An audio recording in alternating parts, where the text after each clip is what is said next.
Okay, Michael, you're live. You may begin whenever you're ready. Great, thank you. All right, welcome to tonight's Design Review Board meeting, September 20th, 2022. I call to order, and I believe I have a quorum. Cam, remind me of everybody that I do have on, just so I have for the record. You have Mike B, Mike W, Bruce, Elena, John, Jim, and you're missing Okay. Dan and Sarah. All right, great. All right, and then I don't have anything else to say, so I want to have a motion to approve tonight's agenda. So moved. We have a motion. Do I hear a second? Second. All right, all those in favor say aye. Aye. All right, motion passes. Staff, do I have some meeting minutes to approve from last couple weeks? Yes, we have August 16th, the 23rd, August 30th, and September 13th. All right. Do I hear a motion to approve August 16th, August 23rd, August 30th, and September 13th meeting minutes? So moved. All right. Do I hear a second? Second. All right. All those in favor say aye. Aye. Aye. Aye. Motion passes. Thank you. All right. I'm looking for any general member comments that do not pertain to a agenda item tonight. Is there anybody on tonight that has any general member comments? Nope. All right. Staff, I don't think anyone registered, right? No, no one registered. All right. Well, we will jump right into it then. First application is application F, which is Timberview Cluster Association. We are looking at some landscape lighting. Asking the vice president to unmute. I'm unmuted. Thank you, Laura. You're welcome.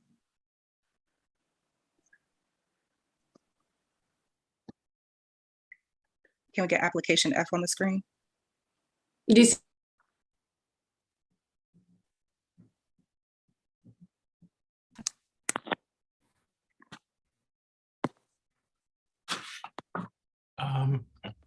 One moment. Did Michael Pause want to make a comment during member comments? I just want to check while you're getting the screen up.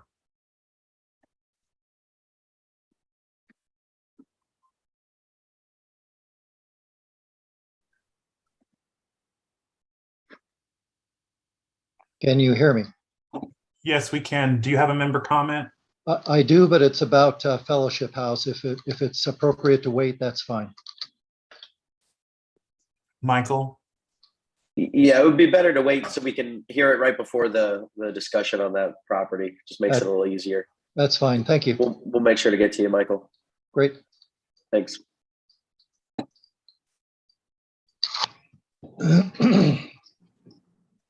All right. So who's presenting for Timberview? Sorry, I didn't see your name. Laura Dunmeyer and Barrett Tucker. Hey, Laura Barrett. If you guys want to walk us through, I think what we're looking at right now is just 10. We basically deferred 10 small downlights, right? And that's all we're looking at this evening. It is, yeah. And originally, when we went through this application process, we had a professional lighting expert with us at the meeting. And I guess at that time would have probably been the most appropriate time for the board members to ask questions in regards to what we planned on installing. And before this meeting, we asked that members go out and at least see what it looks like installed, because some of the requirements we were being asked to do were not appropriate for this installation. So I guess that's kind of something we should talk about now. But basically, it's approved for sea turtle safe, like it's very low lighting. It lights the pathway in the middle of our neighborhood, but we were asked to like tell adjacent neighborhoods that we were installing it, which was kind of silly because I can't even see it from my house. So like the neighborhoods surrounding us can't see this lighting. So I guess that was the reason why we were being called back, was because we're out of compliance. We installed the lights, and hopefully a couple of the board members have went out and checked them out to give some feedback, because it wasn't something that was really reviewed during the initial meeting. Okay, great. So I think we're talking about 10 basically bullet style fixtures that are kind of mounted to trees. Correct? Correct. All right. I do know a couple of the board members were able to get out. I wasn't able to, but I think they got a good glimpse of what is out there. So let's Good. go around and see if anyone has any questions real quick, and then we'll come back to you if anyone has any questions. So John, did you have any questions? No, I just wanted to let you know that I was here about this hour last night to review the lighting.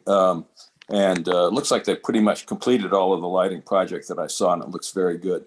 But I did walk back into the interior of the wooded area to look at the lights there. The lighting fixtures on tension are actually very high, mounted in the tree, about 12 to 16 feet. You cannot see the light source, and it produces a very nice dappled effect on the pathways below. I sent a couple of photos to LaShonda today. I don't know if she can show those or not, but the effect is actually very nice when it gets down on the pathways. While I was there, talked to a resident that was walking her dog and asked her about the lighting, and she was extremely helpful. People walk their dogs there all the time, and it's easy to see. The dogs are not afraid. They're easy to clean up after, and everyone feels safe with that kind of lighting in there. And it is a fairly densely wooded area, completely surrounded by townhouses. So I think that the effect was great. I wholeheartedly approve of it, and hope the rest of the design board agrees with me. Great, thank you, John. Mike B, did you have any questions for the applicant? No other questions. Thank you. Elena, did you have any questions? Elena on? Elena, are you muted? No questions. Thank you. Great. Jim, did you have any questions? The only question I had is the light fixture that was up on the screen a minute ago. Is that the one that they're referring to? Correct. That's correct. It's the cypress fixture. Okay, great. That one. It has a very deep shroud on it. The light's completely concealed unless you actually look straight up at the fixture, which I did. And I was totally unaware of it until I did that. So it's a very good fixture. I've actually studied this kind of fixture in the past, and I think it works very well for the kind of effect they want. Great. Bruce, did you have any questions? Yeah, I had several questions. I wanted to make sure that I understood the situation we're in, because this is not a normal way that we address our applications. In the first instance, this was a deferred application with conditions. And I'm understanding that the applicant is saying, well, we don't really care about your conditions. No, I'm saying they were inappropriate conditions, and we explained that during the initial meeting, and you're well aware. Excuse me. We didn't interrupt your speaking. I would hope you'd give us the same courtesy. I recall the application. I remember discussing these lights with the lighting specialist, and we discussed the fact that there were ground lighting and whether this was as necessary and what its effect would be on the neighbors. And the whole decision here was not to substitute our notion of whether we liked the lights, was whether it affected the neighbors so they would have a fair chance to look at it. And not only in when you saw it, John, in the when the trees are in place, but in other seasons. So we didn't get what we asked for in the deferral. So from my perspective, we're not in a position to fairly evaluate what we asked the cluster to do. And that to me is disappointing. I don't agree with the notion that we didn't speak to the specialist, the lighting specialist. I personally communicated with him during the questions and asked about these lights. I observed when I was there that the whole neighborhood is significantly brighter the number of lights on the cluster maintains is considerably brighter than many of the neighboring communities. That's fine, and I have no concern at one level if the neighbors don't mind that we could approve this, but it was installed notwithstanding the fact that it was not approved.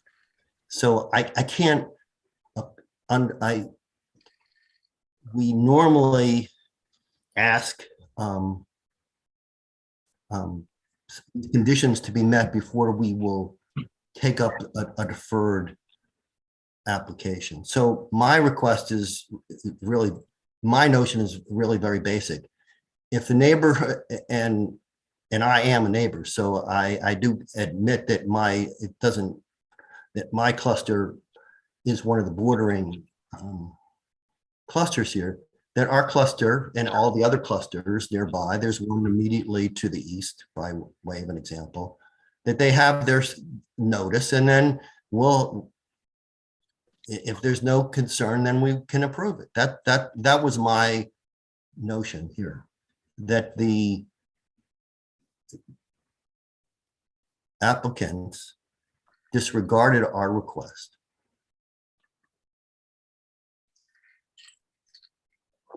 Okay. I don't have any questions. I think everything's, pretty straightforward. I think the rest of the lights are approved. It's just literally just deferred. Give that. So Bruce, was your guys' plan? I don't remember this application at all. But were you trying to get the neighboring communities? Is that the right word, or is it the neighboring properties? The neighborhood, the neighboring clusters. It's in the decision. Yeah, no, I just wanted to make sure that wording was correctly, because I was just wondering, is this an RA owned path, or who actually? No, this is in the middle of the cluster. Yeah. I understand what is wanting to be accomplished here. I was not going to substitute my judgment about how bright or not bright it was. I only asked what we asked for previously be accomplished, and that I didn't understand why after almost a year the cluster just didn't talk to its neighbors. If they had done that and come back, everything being equal, we would be looking at this differently. Gotcha. All right, well, let's go around the room, see if there's any other thoughts on this, and then we can decide on the lights. I mean, I think it's in my opinion, yes, it's disappointing they didn't follow through with the process that we wanted them to. Since the lights have probably been up for, at this point, probably a year or more, and there haven't been any complaints about them, I think that the lighting is probably appropriate. And it sounds like John on the board agrees with that, who went out there, and maybe some other people. But it's more of a kind of a process thing at this point, which we can decide as a board whether we think they still need to notify kind of these neighboring communities. And then we'll take it from there. So anyone else have any other thoughts that we want to kick around?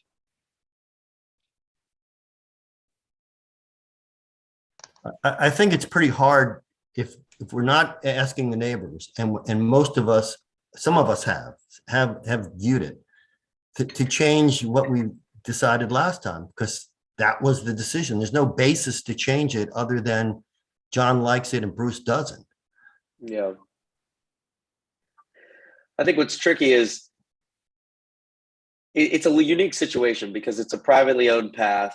There's no lights on it, which is a little bit weird. Like there's no pole lights on it.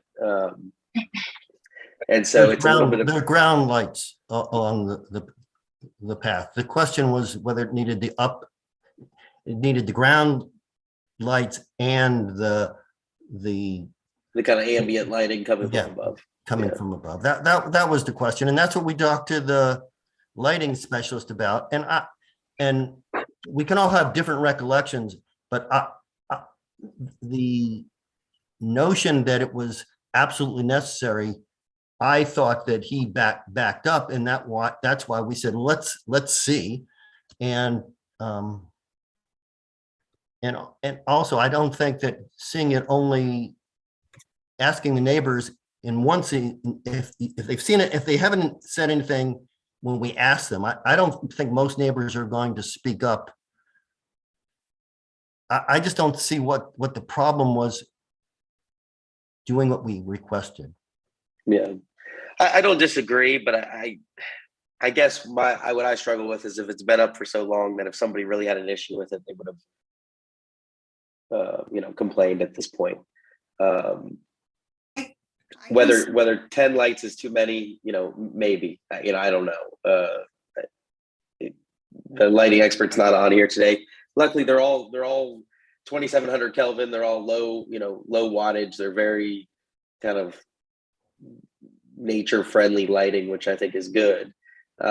So I don't think they're causing a huge impact. Do I wish they had just notified the neighbors with a simple letter? Yes. But at this point, I almost don't want to worry about it any further. And, I don't know what else we can really do. So that's kind of where I'm at. I can see both of your points, and I think both of them are valid. To be honest with you, at this point, it's 99% likely it would get approved. But I do have concerns about people circumventing the process by not doing what the deferral request requested, which was simply notifying the neighboring clusters and then submitting those notifications to the, I assume, staff for approval. And it certainly would have taken less time and effort than coming to this meeting. So I do have concerns about circumventing the process. I don't know whether we need, I tend not to be a punitive person. So but it does concern me that, the precedent that it would set. If you don't like the stipulation, just don't do it and then come back with a new application. Fair point. Mike, John, you guys have anything to add? I think the map shows how this lighting, which is basically in the center of the complex, I can see that it wouldn't have any effect at all on the neighbors, and they have no idea that it was there. And even when you're on the path, see the light fixture, so only the light on the surface. As far as the process goes, I wasn't involved in the previous decision, so I don't know how vehement it was, or how forcefully it was and how clearly it was stated. So, John, it's in the decision, and I don't think we have to object strenuously. We asked so that we could deal with a deferral to speak to the neighbors. I don't think we have to say it pretty please. So Bruce, are you looking for just like a? No, what I'm looking for is either an explanation. I mean, the explanation of we didn't want to be bothered because we don't think it was a big deal is the explanation. And my notion, again, I'm in a neighboring cluster, is I would hope that my cluster would give the same consideration to our neighboring cluster if we were engaging in something that potentially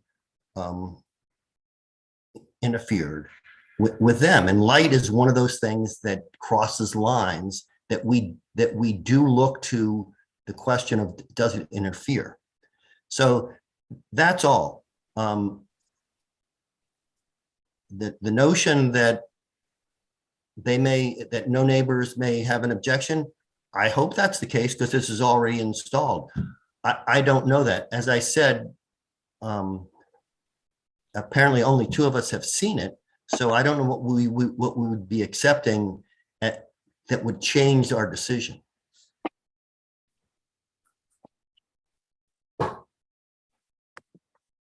And if I could just clarify my concerns. So we often just defer decisions for a situation where we want to see a grading plan or a final planting plan and other things that aren't clearly defined in the original application. And I guess, you know, personally, in this situation, I don't see the decision being changed by notifying the neighbors. However, you know, I'm kind of loath to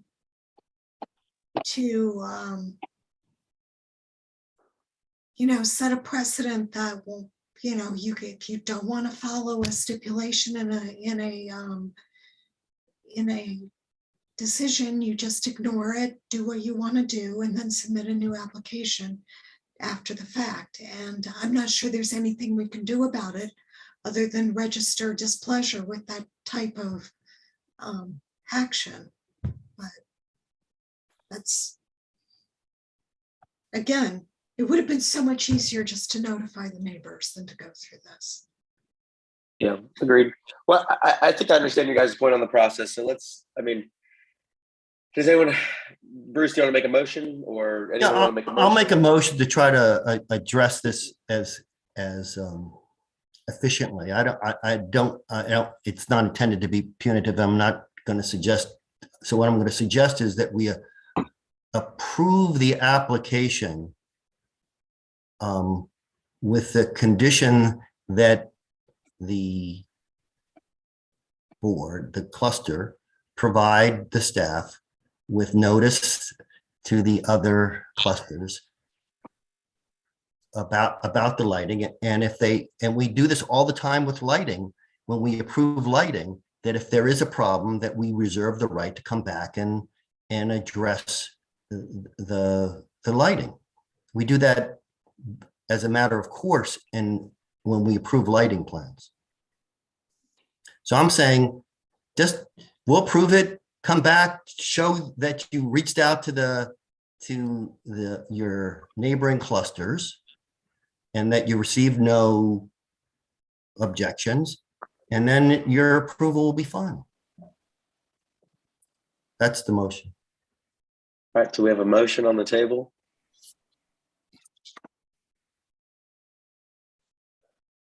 I'll second the motion. So we have a motion and a second. So any further discussion on the motion? Just a point of clarification, Bruce, for the motion, was that they need to come back to a board or panel meeting, or was just provide notice to the staff? Provide notice to the staff that they provided the notice and they haven't received a response or a negative response within 30 days. We can put that in the motion, clarify the motion. Yeah, thank you, Bruce. So my notion is, let's give the community the opportunity. And if it's not a big deal, it's already up there. Obviously, we're not delaying installation. We're giving the neighbors what we had hoped to give them in the first instance. And we're not making the community, this cluster, come back for another one of these meetings.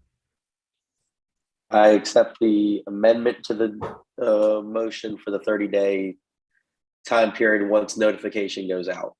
So staff, if you can work with the applicant on what sufficient notification, is, whether it be,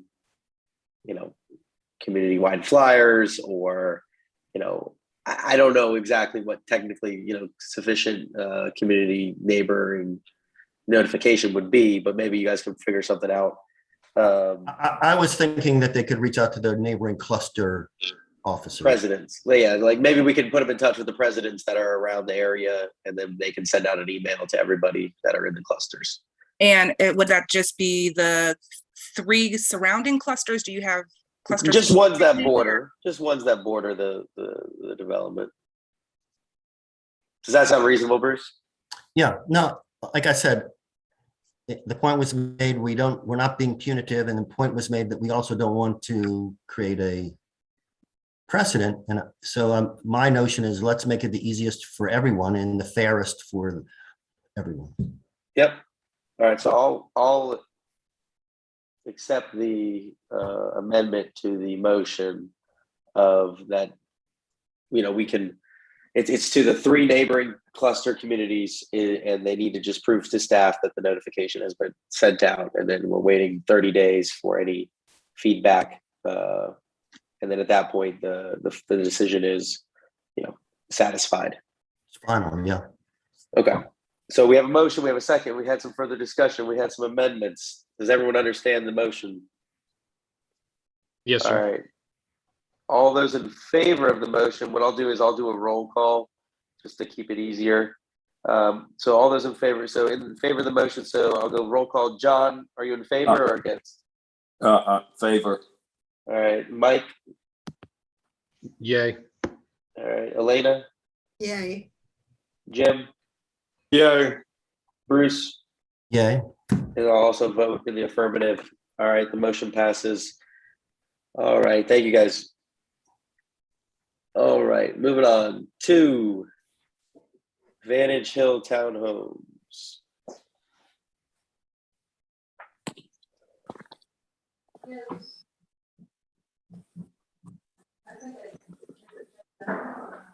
Thank you. Can you hear me? This is Lynn Strobel. Hey, Len. Great. Welcome back. Long time no see. Anytime you're ready, just let me know. Yeah, so take it away. I think you're here, I'm assuming, for final approval this time. Yes, I am. And I'd Great. like to make just a few introductions, give just a little bit of background to refresh your memory on this. And then I'm going to turn it over to Robbie Malm, who's on the phone with us, to describe the changes that we've made in response to the meeting we had last month. So just very briefly, again, my name is Lynn Strobel with Walsh Colucci. I'm here this evening with Robbie Malm from Craftmark. We also have Aaron Vinson from Walter L. Phillips and Kelly Possessney of my office. And I apologize, LaShonda, I do have one additional person. I can send you his email at the conclusion of the meeting, but Robert Schulman, who's with Vantage Hill Condominium, is also on the line. I neglected to add him to my list, but he is also here to answer any questions. So just very briefly, in the way of a refresher, as you know, the Vantage Hill condominiums are located on the south side of Barron Cameron Avenue at the intersection of Vantage Hill Road and also Wainwright Drive. It's about 14.59 acres, and it was originally developed as apartments in 1967. So it's been there for quite a while and was converted to condominium in 1984. You may recall that the community is struggling with the maintenance of aging infrastructure. The community needs better windows for insulation. It needs to update heating and cooling systems. It needs to do a number of things that are expensive. These are expensive problems to have for this association. And so in order to address this issue, they have decided to sell an underutilized portion of its property. It's about 2.15 acres. It is an abandoned swimming pool because they couldn't afford to maintain the upkeep for the swimming pool. It's been abandoned for quite some time. Some common area and surface parking, and that will allow for the construction of 28 single-family attached dwelling units.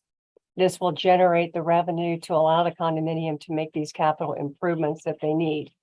So as you know, we've been here to the DRB a number of times. We've made a number of changes to this proposal. This was approved, I think it was last year, in the way of a concept, an approved site plan. We came back last month with landscaping and with building materials. We received a conceptual approval. There were some questions and comments and requested revisions. And so that's why we're here tonight. And if we could go to the first slide, I think that Robbie is going to talk about the revisions that we've made. So if we could go to the presentation for this evening and I think it's the second slide, and we can go ahead and get started. Sure. If you scroll up to the beginning, we'll begin there. All right. Thank you, Lynn. I'll take over and walk you through our presentation and the changes that we've made since our last meeting. Great. The next slide is what we've been looking at, just a snapshot of the conceptually approved townhouse layout. We flip to the next one. Just for a refresher, I included the previous submission, so you could get a glance of that first, and then flip to the next slide to see the changes we've made, and I'll run you through those. Please go back to the other slide. Yes, right there. So the front elevation on this is the slab building, I call it. It's the 3 stories of the roof above grade. These are the buildings more internal to the site, not the ones along Vantage Hill. That will be the next building. The changes we made on this elevation is we raised the brick on elevation 4, which is the one that's third from the right. Before the board and batten siding continued down to a lower water table, which ended below the 1st story windows. We raised that brick up to above the 1st story windows. And by doing this, we make, it's now the 1st story across the board is all brick, and we didn't bring down the board and batten. That kind of simplified the material change, especially as the building will be viewed from the human perspective. When we're looking at these things in 2D, we can appreciate every part of the building all at once, but when you're standing in front of a building, you're seeing it from eye height, and you're really seeing only the 1st story the most. Other changes we made, we added projected brick shoulder headers to the windows. You can zoom in and see them there. You'll see them also on the side elevations. That was a recommendation from the last meeting, which we took you up on. I think that was a good change. On the rear of the townhouses, we modified the colors of the garage doors and the rear decks, fascia board, and the railing to black. I think that makes it a little more cohesive. I agree with that change. I think that's an improvement. Another question came up about the gable windows in the side, whether or not they would be included in the event the purchaser did not do the finished loft. And so we've made that change. We're going to include that window, even if that, for aesthetic purposes, even if the finished loft is not built. Hard to appreciate on this rendering, but we also switched out the light fixtures, which we have a better picture of later in the presentation. Before, we were showing a box lantern. We switched them to a full cutoff down light, which is kind of like a dark sky light, also known as a dark skylight, a gooseneck style fixture throughout. That rounds out the changes on this elevation. If we go to the buried front elevation, in a similar vein, this is the previous submission, and the next page will represent the changes we've made. Starting on the front elevation, we again eliminated some of the board and batten, this time on the 2 left elevations, which are the elevations 2 and elevations 3. We thought this also simplified the design by minimizing the material change across the front. The other changes mirror that of the slab building, with the brick headers, the window in the gable, the black garage doors, the black decks, and the light fixtures.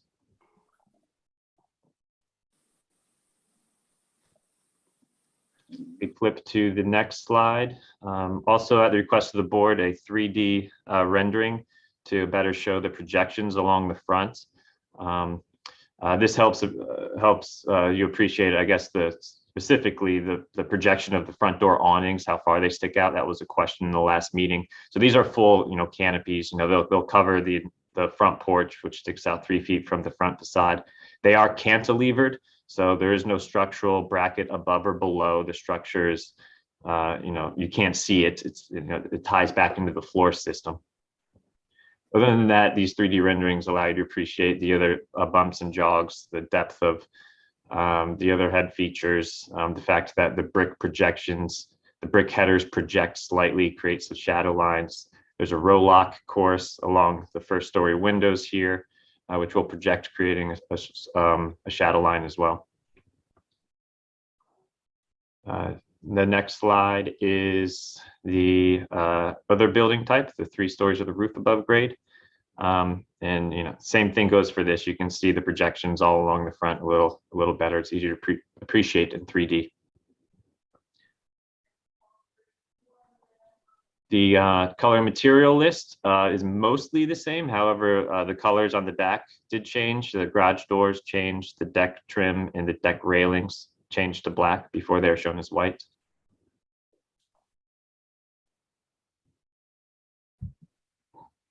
Here's the 2D architectural drawing of the fronts, representing exactly what we've just reviewed.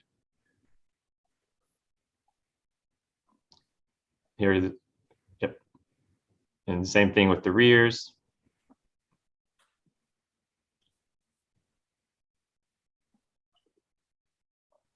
And then the next couple of slides, we wanted to provide you some examples to better answer some questions that came up. One of the other questions that came up in the last meeting was about the window trim and how the window surrounds are going to be treated when in siding. I mentioned that we had, done this trimless window design on certain architecture for single family homes we built recently, and we thought it looked striking. And one of the board members suggested, well, a picture would be, worth 1,000 words. So here it is. Most of the windows here are not trimmed out, with the exception of the corner window feature on the left of the house and that kind of vertical window feature in the center. The other windows are trimless. So it kind of goes with this architectural style to kind of leave it simple and bold. Another question came up about the attic egress windows and how that was going to look.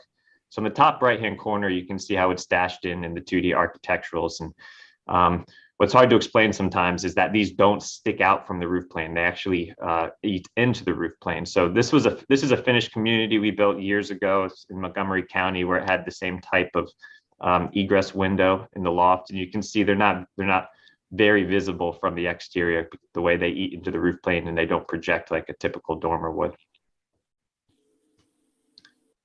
You guys have seen these renderings. These are from an earlier presentation. Please ignore the color scheme of this. This is one of those older drafts when we were batting around some ideas for this community.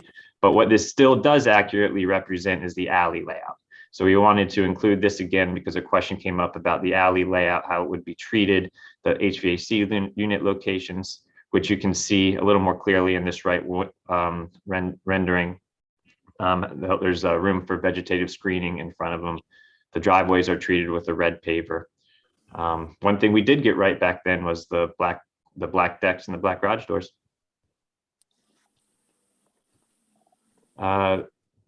To answer a few more questions, mailbox and address numbers, to provide examples of those. Simple black wall mount mailbox by the front doors, and for the address numbers, a floating style address number mounted to the awnings above the front doors. A little more modern style address number with this floating design. This is the light fixture we've switched to. Again, before we had a more a box lantern light fixture that was not full cutoff or dark sky. This one it's a gooseneck style fixture. And this takes us into some of the landscaping and amenity area, which I will hand over to Aaron Benson to walk you through.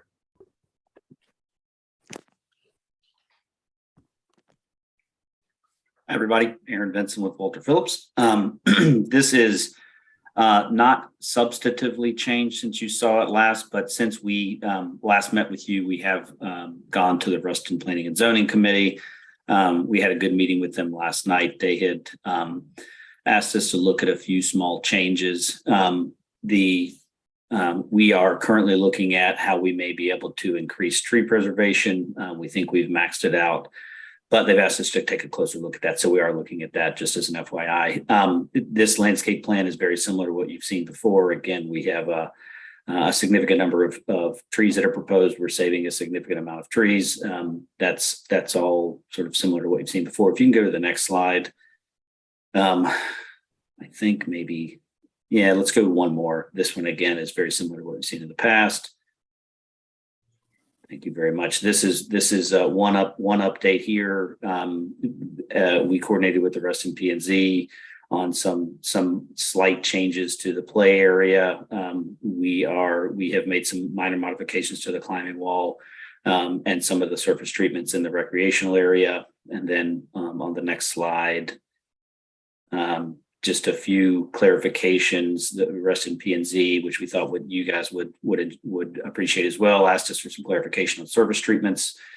This is a bit of a carryover from our early coordination with you guys, where we had decided, based on your recommendation, to articulate the surface treatments in the alley, both in the parking spaces and in the garage aprons, with paver material. So what you see on the left is a representation of the paver material that we plan to use on driveway aprons and parking spaces.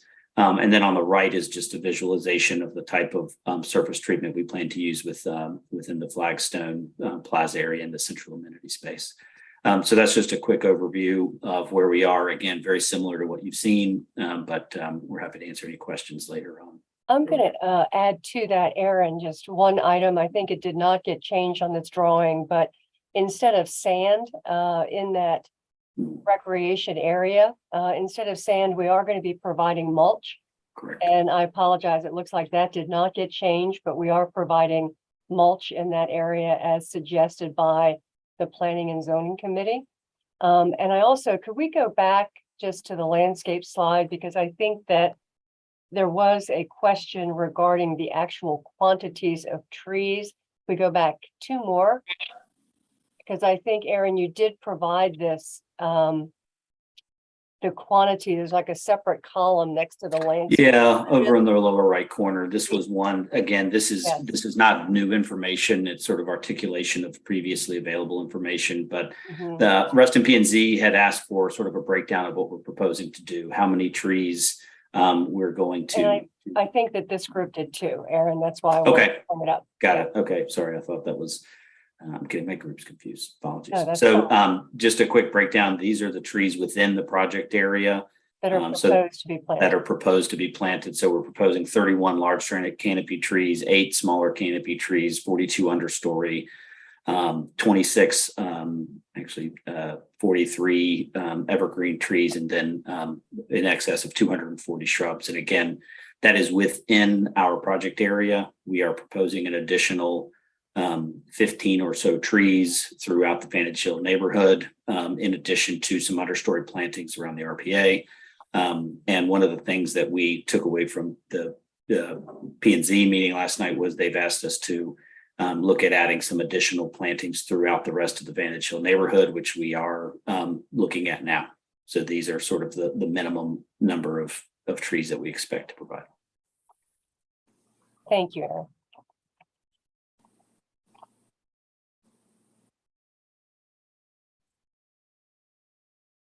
I believe that about wraps up our presentation, but we were happy to answer any questions. Yeah.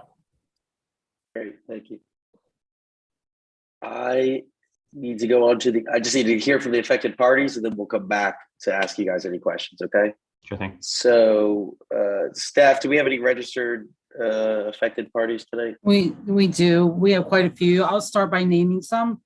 And if you could hold on. Yeah, hold on real quick. So one thing I just want to remind all the affected parties, you have 3 minutes to state your case. If you're representing a group, you have 5 minutes. Just let me know before you get started so we know.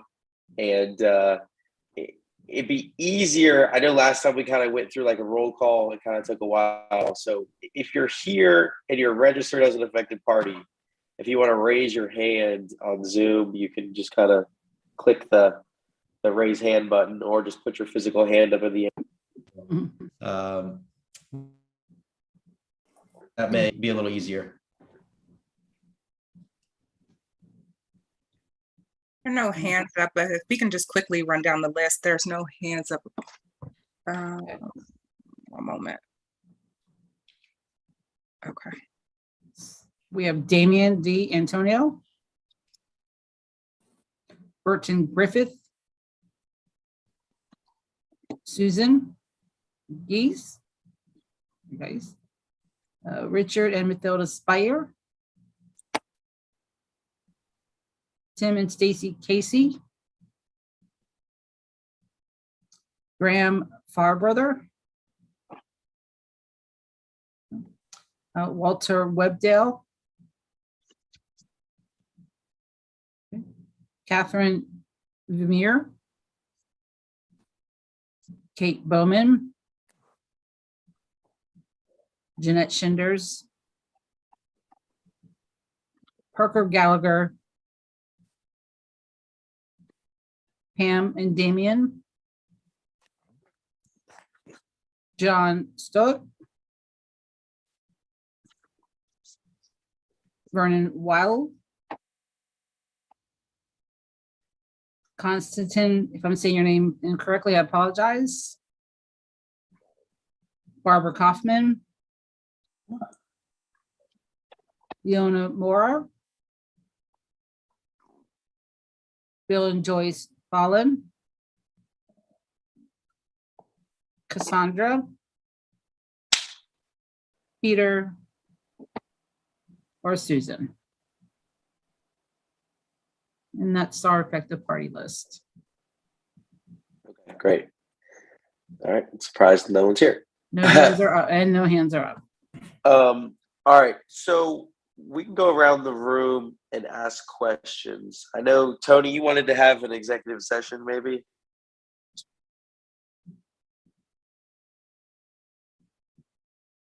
Tony, you there? I think he was referring to if the DRB had questions related to certain elements that they wanted to consult with legal counsel on, executive session would be most appropriate. Gotcha. Well, I have questions I need to ask him. So I'll motion that we go to executive session. Second. There, all those in favor, say aye. Aye. Aye. Okay. So as we get the posting on the screen, we will start to move the DRB and legal counsel into executive session. Mr. Chair, would you Yes. consider permitting our CEO to also attend? Sure. Thank you.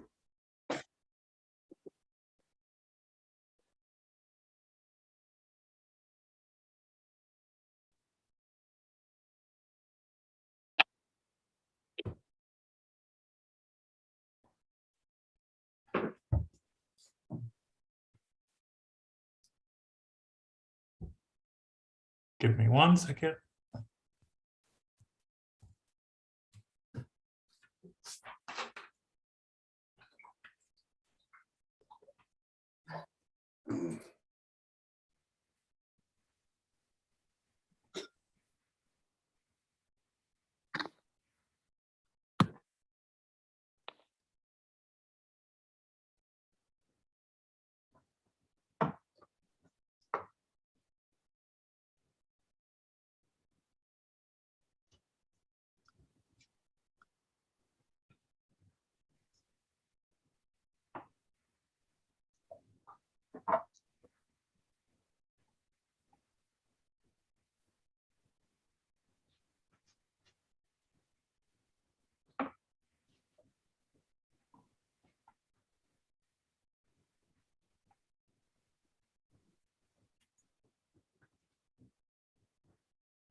While we're all here waiting, I just want to clarify for the next application, Ralph and Anna Younger, if you could raise your hand so we can identify you if you're present, and is a representative from Hickory Cluster Association present as well?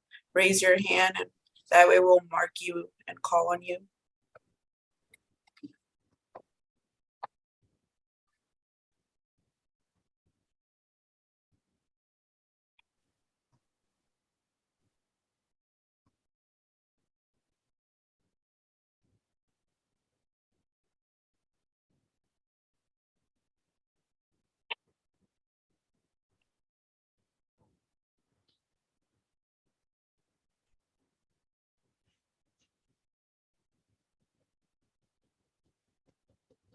I saw you, Mike.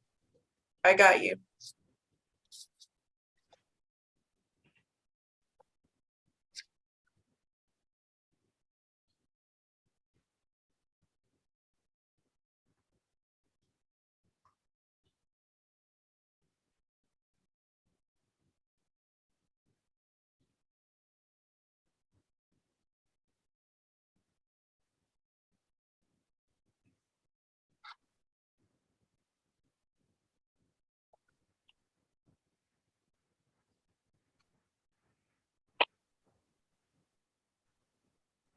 Carol, I'm gonna put your hand down, but I identified you. Thank you.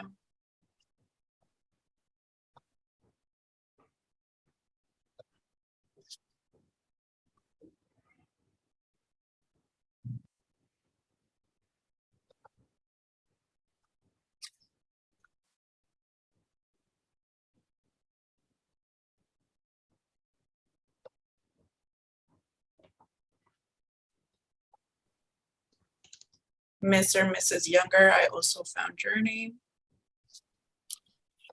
Thank you all.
I do want to remind the APs for our next application, as an individual and younger, you will have 3 minutes to speak.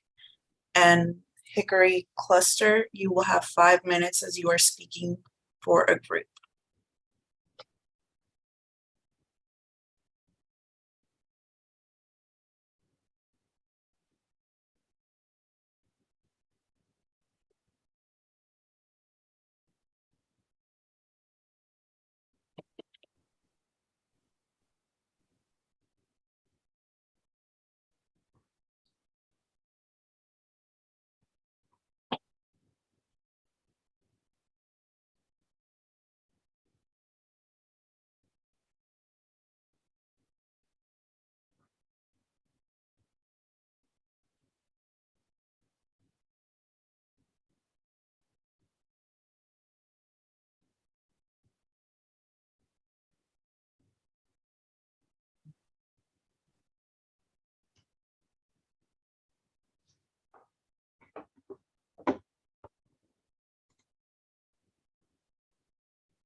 Meeting is being recorded.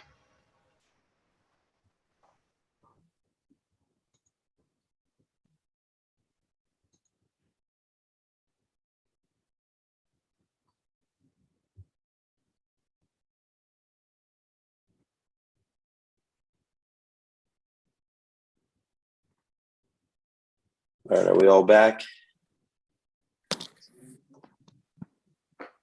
All right, I motion to adjourn the executive session, or Tony, what's the wording I have to say? Mr. Chair, I believe I heard you make a motion that you move that the members of the DRB certify to the best of their knowledge that only those matters appropriate for executive session involving consultation with legal counsel were heard or considered during executive session. Yes, I that is what I motioned. I'll second that motion.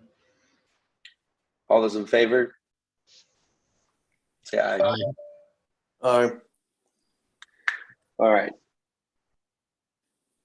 So let's go around. Let's see if we can ask some questions to the board, or not to the board, to the applicants, and we can see if there's any questions. So staff, if you guys could pull back up the application, that would be great.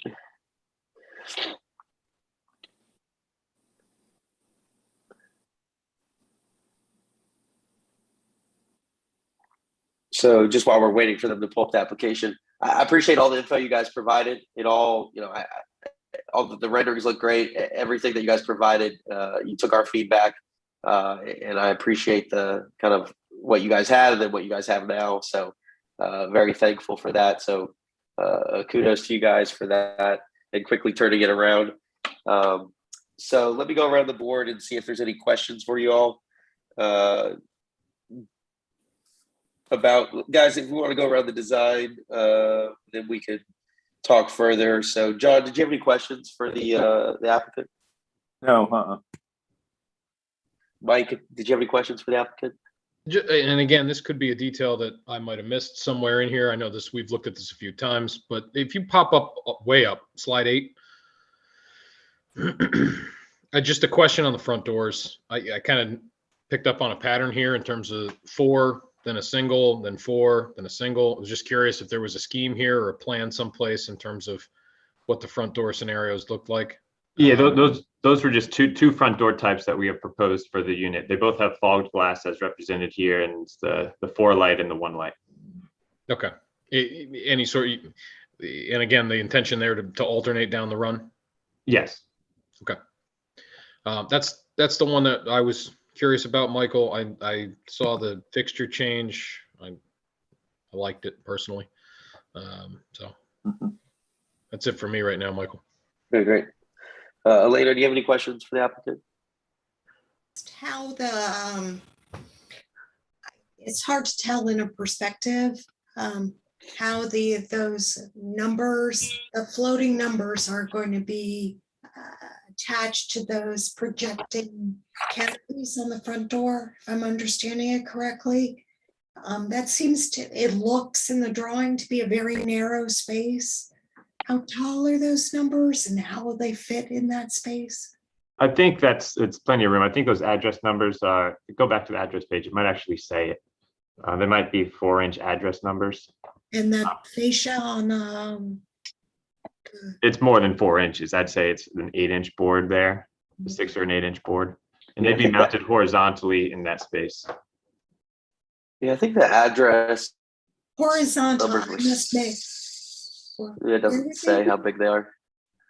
But are you going to put them on the canopy? You said. Yeah, that's the Robbie? idea. That's why they're silver. Oh, okay. Being mounted to a black board, which is what we do when we have a black canopy or black trim. We use silver numbers, obviously not black. Okay. And it's just a clarification since we're talking about address. Are you going to probably have any address numbers along the alleyway? We didn't have that in this drawing. That's an easy add. No, I just was curious. Sometimes communities will do that just so you know which house you're pulling into. Yeah, So you don't we've pull into the done wrong that driveway. sometimes when the houses are more indistinguishable from the rear, like if they all look the same, for example. These rears, we did switch up the colors. So it's a little easier to identify your unit. Okay. You know, you have the blue one, you have the white one. Yeah, no, I think it looks cleaner without numbers. I just was curious. The parking apron, excuse me, the parking aprons aren't deep enough. I'm not familiar with this. So the parking aprons aren't deep enough for like a guest to pull into the parking apron. No, they're purposely not meant for parking. Okay. Yeah, they're I not meant deep enough. garage They apron. range between 5 feet at the smallest, and then where the alley starts to turn, it might go up to 6 feet. I'm sorry, 11 feet at the largest, but still not big enough for full depth car. Okay. Great. Jim, did you have any questions? Yeah, the perspective, the revised one that you were showing, I assume that there's one that's along Vantage Hill Road. If you could bring that one up. The landscape plan that's currently up there shows a lot of trees along Vantage Hill, but the revised perspective looks like the entrances are very close to the road and I don't see any trees. In all honesty, the revised perspective was created to show the buildings, not necessarily the landscaping. This wasn't a site perspective that we were trying to accurately represent the building on the site, landscaping included.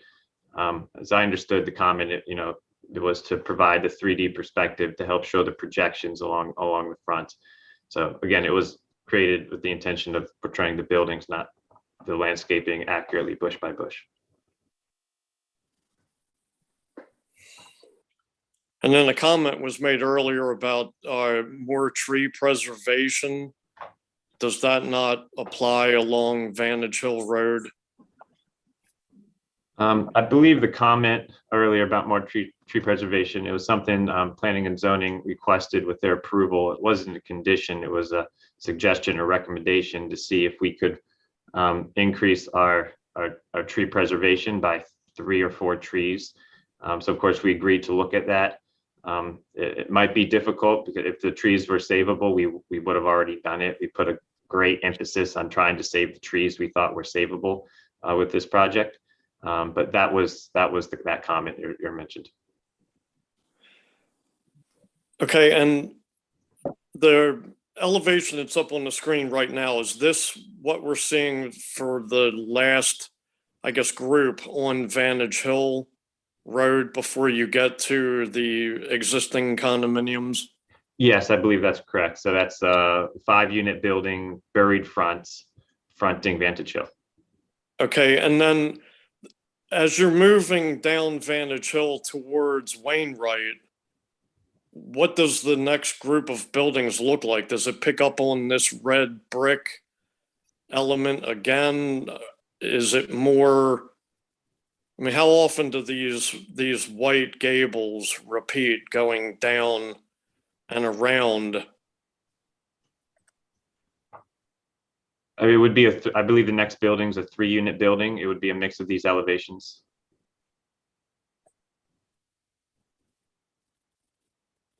Yeah, I just don't have a good sense of what this thing looks like actually from the corner as you move down Vantage Hill onto Wainwright?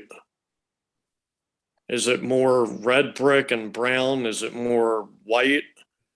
And Staff, can you go to slide 32 to kind of show, I don't know if this doesn't have any coloring, Jim, but this, it looks like there's two gable, at least the plan is to have two gables on either end, and then there's the non-gable unit in the middle.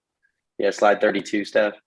And what brick scheme, it looks like it's a full brick on the left there, but then I know they removed some of that board and batten, but Robbie, would this be roughly? Yes, this would be roughly it, with the changes that we've made on this submission we're making right now by increasing the brick where the board and batten is on that one elevation. Okay, so the one that's up on the screen right now, that would be the next unit that would be next to the colored rendering that was just up on the screen. Is that correct? I'd have to go back to the lot layout. This is lot 1, 2, and 3. And I guess what I'm trying to get a sense of is when you look at this composition overall from the corner of Wainwright and Vantage Hill, are you going to see more red brick, or are you going to see more of these white gables playing off the red brick? Is it going to? Yeah, so actually, staff, go to slide 42. This will actually show the ones next to that, Jim. Go to 42 real quick. Yeah, so this, it actually has the gables in the middle of the run. So this would be the middle group of 3, and then staff, if you go up to slide 40, that's the final group of 3. It now goes back to the two gables. Okay, so the adjustment that was made between the previous submission and this one now is not only adding more brick on the internal units, but also on the street facades on Wainwright and Vantage Hill. Is that correct? That's correct. Yeah. And along the returns of the buildings, all the building returns now are going full height of brick to the to the start of the to the roof truss. That's correct. Okay, so is it my understanding that with the addition of more brick, it's probably going to soften the visual impact of these buildings?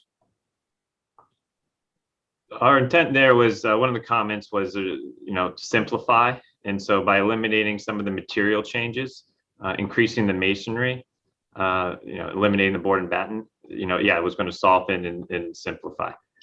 So that was what we intended to be the impact of increasing the brick and eliminating some of the board and batten. Okay, I believe I was the one that made that comment about simplifying it, but okay, I think you've answered my questions. Thank you. Great, thanks, Jim. Bruce, do you have any questions? No, I don't.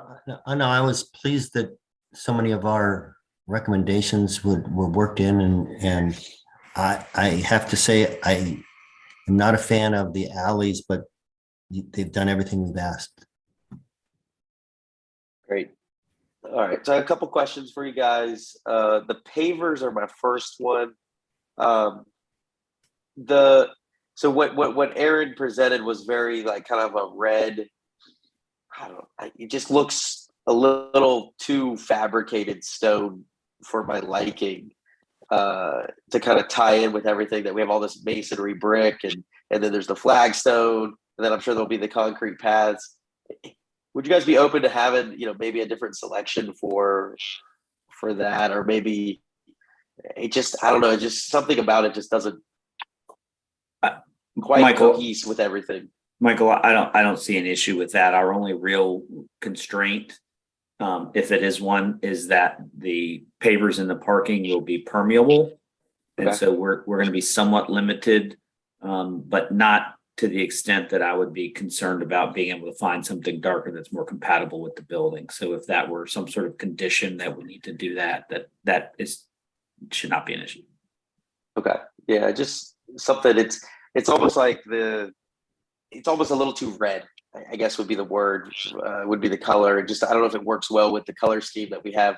We have these nice kind of muted, grays and light taupes and stuff. And I just think it's going to be more of an eyesore than it would actually blend in, which is kind of what I was, we're trying to make it look more natural. So, Sure. Yeah. The image was intended to kind of be somewhat representative, but a final product has not been selected. So no problem. So. Yeah. And then so the only other question I have, so the AC units, we decided we're going to go in the back between each garage, right? And was there a final selection on how those were going to be screened? Yeah, so the design, just to refresh everyone's memories, we had shifted the garage doors and the driveways to one side of each rear of the townhouse to create larger islands, between every other driveway. This allowed for the HVAC units to be, clustered right there, and a wider area for the screening. So the screening is just the vegetative plantings that are going to go in front of it. Okay. And do you guys plan to become a cluster, or how exactly is the setup of this neighborhood going to work with you guys are joining RA? Yeah. I'm assuming, I guess Vantage Hill is part of RA. Yeah, we can do that. What is kind of your plan there? Be a townhouse development managed by a HOA, an association. So it'll be a separate HOA. It won't be a cluster, right, Robbie? Correct. Yeah, it won't be part of a Vantage Hills cluster. It will be its own association. Okay. And then I guess the only thing that I would have to say is that I guess the tricky part is kind of that determination was the association versus a cluster versus this kind of designation has certain requirements with Reston. So what I would say is double check with our legal counsel on everything that kind of comes with that. I think the biggest thing, and I'm sure you guys are aware, would be the HVAC. I think preemptively, I'm okay with the locations that you guys have. I think you guys have, you've done to the best of your ability of where they can go. But there's certain deed kind of wording that basically you guys may be tied to. So I just would want to preface you guys to talk with kind of our legal counsel about it a little bit more. And what I think we could do is, I think the application looks great tonight. I think the architecture is, I think adding the masonry, it looks phenomenal. I think it's really going to fit in well and still be a unique cluster, which is kind of what we hoped for with the design. And so I would be happy with the motion. If somebody wants to make one, I'm happy to make a motion and we can go from there. Well, can I ask another question, please? Yeah, go for it. So the way I understand it, that has there been a decision that this is going to be a cluster association, an HOA? It's not going to be a cluster. It will be a separate HOA. What will my it be? understanding. It will be an HOA, a separate HOA that will be part of Reston Association. Isn't that a cluster? How is that different than a cluster? A cluster is specific to Reston Association, as defined in the deed. An HOA is your standard community common interest community. Right, but I guess I might have to ask for executive session again, but can you be a cluster and not, can you be an HOA and not a cluster? Our intent is always to be in a standalone HOA, not part of Vantage Hill cluster. Right, I understand that, not part of Vantage Hill cluster. Or a new cluster, but its own HOA. Elena, you can always make a motion to consult with counsel in executive session if you'd like to. No, I think that that's fine. I do think that we need to understand that if that there Michael Wood was alluding to, that we have there are rules and regulations and requirements on the deed if you are a cluster. So that if we cannot, the DRB cannot approve those locations of those HVAC units if they're not allowed under the deed restrictions. Correct, yeah, and I think, so what I think, I can make a motion if people are open to it, if there's, and then we can have some further discussion on it, if that kind of helps, how we can move it along. So I'll motion to approve the application as submitted with the following stipulation that the pavers for the driveway and the parking areas, that we have just a little bit further study on that option to kind of incorporate a little bit better with the overall color scheme of the site plan. And then also, I would also defer the decision on the HVAC final the final of whether there is an HVAC unit or not an HVAC unit based on further study by the applicant with RA and studying of the deed and what they decide to become as an entity. And that way, tentatively where it is okay, but if they need to meet the deed, they need to meet the deed. It's not really up to us from that standpoint. So that's my motion. Do I have a second? I'll second that. So there's a motion and a second. So any further discussion on that? Does that make sense? Yes. Anybody have anything to add? May I ask a question just for clarification, if that's Yep. okay? I think that what your motion is saying that you're okay with the HVAC if it is permitted. So we would not have to come back. But again, if it's, we just have to work at that issue with RA's attorney and make sure that what we're doing is permissible, right? Correct. We would Correct. not have to come back to the DRB.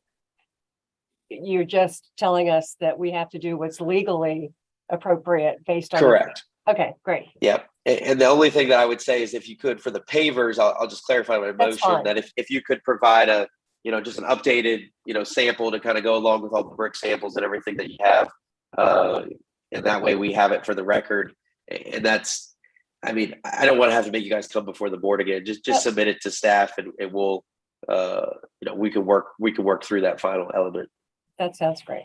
So Michael, just for clarification, because I think it's needed, in terms of working with RA's legal counsel, you're deferring it until RA approves the ability for this HOA to have HVAC units?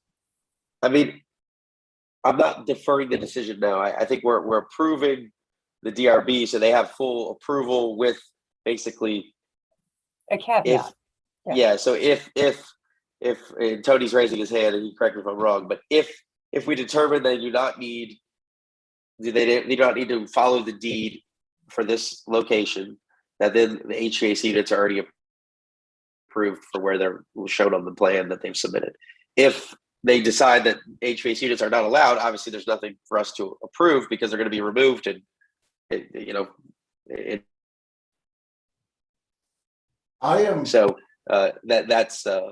that's where I'm understanding it.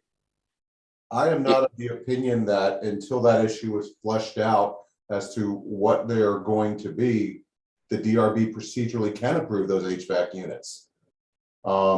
If they are a cluster, and it sounds like they're a cluster to me, you don't have the jurisdiction to approve those HVAC units, both under the deed and under our guidelines. So I suggest that you defer. All right, so I'll amend my motion to conceptual. Can I conceptually approve where they're located? I think. Can I suggest that we just defer for that we amend I seconded the motion. Would you accept an amendment to it that we would defer the decision on the HVAC units that until the what type of HOA, the decision is made on what type of HOA, and there's concurrence between RA and the developer on those requirements as the deed, and then staff can approve. If they're acceptable, staff can approve the locations of the HVAC units. I'm okay with that. Anthony, Tony, are you okay with that? Did that make sense? I mean, in terms of it, did that address what you raised, the question you raised, not our, I suppose that's a compromise, yeah. And that way, so Lynn, there, you guys wouldn't have to come back to the board. It would just be a staff approval at that point. So the only thing I'm gonna amend my motion one more time would be a time frame for talking with RA about this. And then, so I would just recommend that the applicant has 30 days to kind of talk to the board and talk to the RA council, whoever you need to talk to about it. And then we can just show that you've shown communication. That's all I'm asking. And then I know it may take longer than 30 days necessarily, but as long as you guys have started communication within the next 30 days, that would be my only stipulation. Elena, do you accept that amendment? Yes. All right, so we have a motion, we have a second, we have about 4 different amendments to the motion. Staff, are you clear on it, or do you want me to kind of clarify it all? Could you clarify, because I have a question about if it is not approvable or acceptable, then what are next steps? Well, then they would just have full approval at that point, because they wouldn't have any need to come back up for HVAC units, right? So, okay, anyways, so the motion is to approve the project as submitted with the following stipulations: that the paver, an alternate paver that is more cohesive with the overall design scheme, be submitted to staff for final approval, that the HVAC units are deferred for further study with RA legal and RA kind of board within the next 30 days for communication with the board or RA legal counsel, and that if it is approved that they are allowed to use HVAC units, that the location is staff approvable for when it comes back. Yeah, it needs, that approval has not been granted. It's correct. It's deferred, but it needs to go back to staff for approval. It doesn't need to come back to the full board. All right, so that's the motion. That's it, just me more clarifying it. Elena's already seconded it. Is there any other further discussion? Does everyone understand? All right, all those in favor of the motion, I'll go around and just take a roll call vote. It'll just be easier. John, are you in favor of the motion or against? Aye. Mike? Aye. Elena? Aye. Jim? Aye. Bruce? Aye. And I also vote aye, so the motion passes 6-0. All right, thanks, guys. Thank you. Thank you. Appreciate it. All right, moving on to another townhouse community. Oh, Lynn, you're back already. Too quick. Oh, you guys got to unmute her. She's the new applicant again.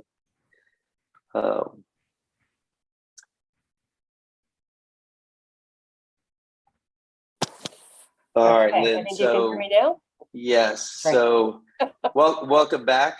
Sure, I am back again. Yes. Take us through. I guess this is also for final approval. No, Correct? this is for conceptual approval. Okay. Hopefully tonight. We are still working on a couple of items and know that we need to come back with you with a couple things. So I'd like to make some introductions first and give you a brief introduction to this proposal, and then I'm going to turn it over to Greg Ruff, who's on the line with TriPoint, and he and both the architect will go through the details of this proposal. So just for introductions, we do have Greg Ruff from TriPoint. We have Brian Thomas from Charles P. Johnson, the civil engineering firm, and Scott Fleming from Rust Orling Architecture will be presenting this evening. So if we could go to the presentation that we submitted for this evening. There you go. And if we could go to that first slide, the next slide. So just very briefly, I know that perhaps some members were not on the DRB when this first came to you, this project that we refer to broadly as Lake Ann. And Lake Ann, the townhomes were part of this application that we called New Lake Ann House. And that was approved back in 2018. And so what you're seeing here is the approved site plan, and just very broadly, the prior Lake Ann house was proposed to be removed. It's still there, but I think the demolition is proposed to begin in November and be finished by the first quarter of next year. But before that, that served as affordable age-restricted senior housing. And so the proposal was to build this new building, which you see on the right, New Lake Ann House, that would continue to have 240 affordable age-restricted multifamily units for seniors. The residents were able to stay in their existing location until they were moved into this new building. They have since moved. And I think that the next step will be demolition of the existing building. And then as part of the overall development approval, there were 36 market rate townhomes that were approved as shown on this plan. And these were proposed for sale with the proceeds of the sale to offset the construction and the operation of New Lake Ann House. So the townhomes were approved in concept by the DRB. We are back this evening with TriPoint, who's the contract purchaser, to discuss the architectural details and final landscaping. And I just want to reiterate, it's the same layout, it's the same street configuration, it's the same number of units. Really, some of the changes have been, interior. We're going to talk a little bit about the widths of the units, and also, again, we're coming back to you with the architecture and the landscaping. So with that, we did have the opportunity to have a brief work session with some members of the DRB in April. And so we're back now with our plans. We've tried to refine them and to incorporate some of the feedback that we heard. So let me turn it over to Greg. And then I'm sure that he'll work with perhaps Scott on describing some of the architecture that we have this evening. So Greg? Yep. Hi, everyone. Greg Ruff, TriPoint Homes. As Lynn mentioned, the plan that we are taking forward and coming to you with tonight is virtually the same plan, virtually identical to what was shown previously back in 2018. As Lynn mentioned, the building locations and orientations are the same. There is one difference that we wanted to explain to you tonight, and that is the homes that were contemplated back in 2018 were all 22-foot wide, front-loaded homes with one-car garages. We would like to come in with a new program that would mix it up a little bit and provide 3 different housing types, different width of homes within each building, different square footages to create more diversity of product and cater to a more diverse buyer profile that would help us as we sell through the community. And I think it would just create a little more interesting elevation to have the different widths of homes within each building. And I think if you create a more diversity in the housing units that you're selling, you get more people of different incomes coming in. I think it benefits the community as a whole. So there are a number of benefits with doing this mixed program that we're talking about. First and foremost, there's a significant increase in the amount of parking on the lots when we do this. In the previous original plan, it was all one-car garages with an additional parking space on the driveway. So you had really for every unit 2 parking spaces on the lot. We are now proposing for 80% of our homes, we would now have 2-car garages and really almost doubling the amount of parking on the lot. So that's a substantial improvement. With our plan, the number of parking spaces on lot would be increased from 98 for the entire project up to 157. So that's a real benefit with this new program.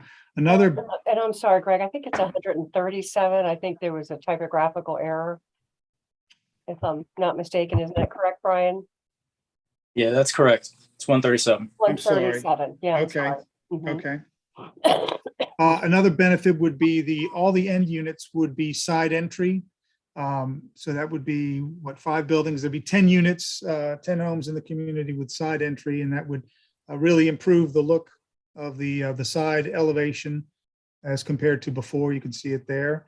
And again, we'd have several units, several side or end units within the community that would be high visibility. So that would be an opportunity to create a much more attractive appearance with the side entry for those units. The overall building widths, I think, as Lynn mentioned, is virtually the same as it was originally. So in doing this, we haven't increased the width or the lengths of the buildings at all. It's still fitting within the same footprint as before. But the depths of the homes that we're proposing are actually shallower than the depths of the homes that were shown originally. So we're actually building this home in a tighter footprint than the homes that were shown back in 2018. So that's another benefit. It keeps the homes further away from the peripheral lot lines. As I mentioned before, the more diverse housing types allow for more homes to be sold at different price points and catering to a more diverse pool of home buyers. In terms of the architecture, the height of the homes that we're showing is either the same or lower than what was shown in 2018. So we've taken care to make sure that the height of the homes is not any greater than it was before. And we are offering a 4th level terrace as an option on all of the townhomes. But again, the massing of the unit would remain the same as it was before. So we think with these refinements, it's an improvement. We've tried to actually create a more contemporary look with the architectural design that you see here. We think it's overall an improvement. And on the color schemes, what you're seeing here, what we're showing is, we think, in keeping with the original approval, staying with the Reston color schemes. So in summary, we think that these changes to the plan and the architecture represent, we think, an improvement over what was approved in 2018, and we hope you would agree. So I think we bounce forward to the architecture. If we just bounce back, I guess, to the slide that comes after the site plan, I think that would be slide 11. I'll just touch on these real quick. Lynn mentioned that we have not really made a full application. We just, for this one, wanted to focus on the architecture and the color schemes and some of the other elements that we had ready. These illustrations here show the pocket park and the pet exercise park, some of the amenity areas within the project. We're still working on the furnishings and the different improvements that are going to go within these areas, the benches and the pergola and different elements. And we're still pulling those pieces together, and we'll put them in a future submission that we hope to make to you, shortly, hopefully in the next month or so we can start the discussion on those. But I do want to mention that these open space areas, these amenity areas are still proposed now, the same as they were back in 2018. And in fact, with this plan change that we've made, the amount of open space has increased from 14,350 square feet back in 2018 up to 17,398 square feet with the current plan. That's all I had for those 2 slides. So if you could move on to the next one, slide 12, please. And then Scott Fleming with Rust Orling as our architect, and he's going to talk through the next couple of slides.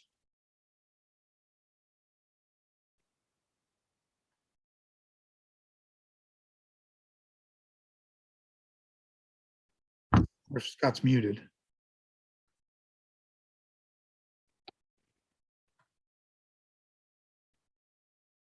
Scott, you should be unmuted now. Okay, there you go. Sorry. You unmuted me officially to start with, and then I muted myself so I didn't interrupt anybody.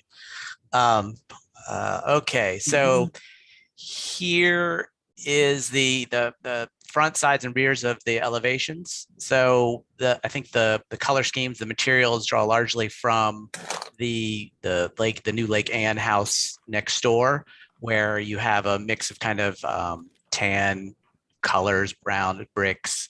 You can see that we've got 3 different color schemes with a variation for the ends, where you can see color 1A, color 3A, color scheme 3A.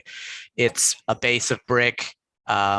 We can look at the individual materials on the later pages. The upper materials are a panel system, and it has a kind of a more contemporary flair to it, similar to the Lake Anne house next door, with larger windows, a fixed or casement type windows.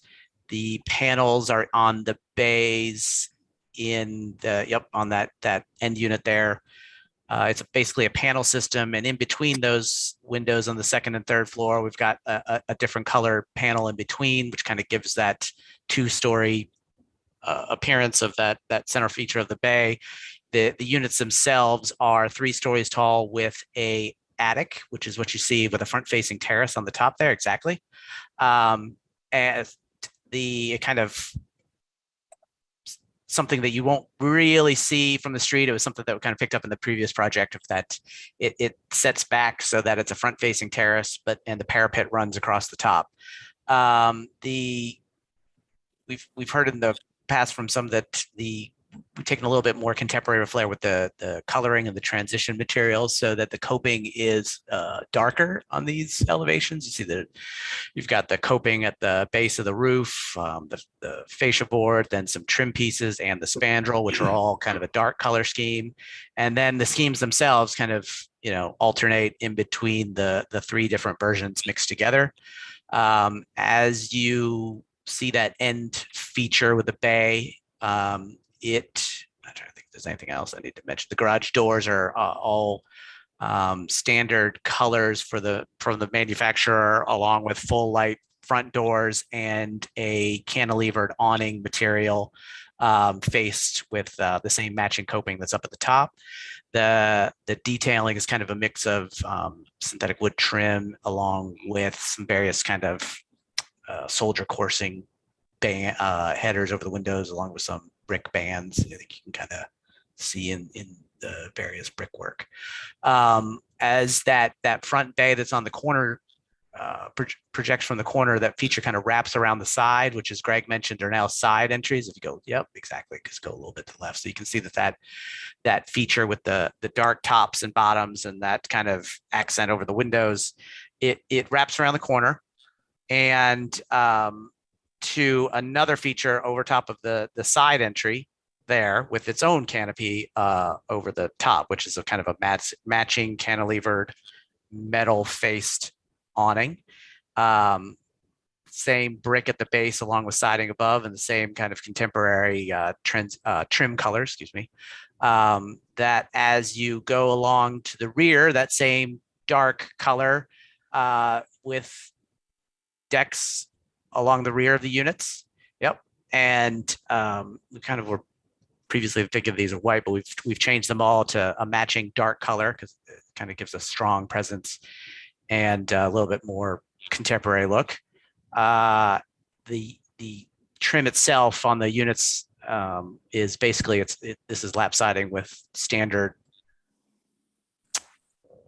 1x4 casing around it with a matching trim, also similar kind of more contemporary look. You can see that our windows have got a large amount of glazing on the living level there on the 2nd floor, large doors that open up, and along with a walkout ground level.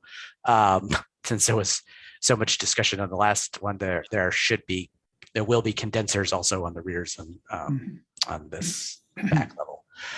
The roof itself is a black shingle roof, along with, you can see we've colored the downspouts and that coping, and kind of put some under trim in the frieze there. That's all matching dark colors. Let's see. I think that was the general gist of the elevations. The pop-up shed dormers on the top of the attics are clad in the same matching lap siding material. And then we've on the later pages, let's see, this is a view from Baron Cameron. So it's in the plan. You can see that we back up to it, but what we were trying to demonstrate here is that there's a large kind of hillside that gets built up, which is there, and then a very heavily forested along that hillside, which even when we showed it, it's like, oh, we still can't get it quite like what it actually looked like in real life. So those photos are straight off the street, obviously, showing the dense foliage that kind of obscures the back of those townhouses. It would make them pretty hard to see. The next photo shows some examples of, I'm sorry, that's our material schedule. Nope, you can go ahead. You did it right. I said it wrong.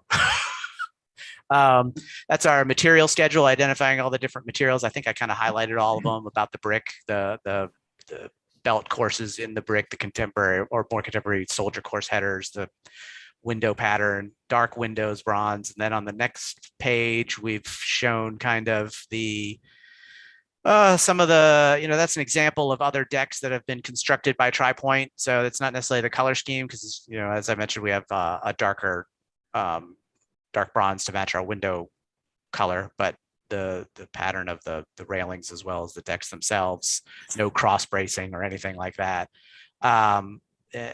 We don't have mailboxes on the houses. We have site mailbox and an optional rear fence yeah, exactly. That's shown there kind of with a finish to match the house. House numbering shown there. And on the next page, Greg, you can interject anything. Yeah, sure. Sure. Yeah, now that you're on a roll, Scott, I didn't want to interrupt you. So this is the retaining wall towards the back of our site. We've got one or two retaining walls that are pretty good size that will need to run along the back side of our community.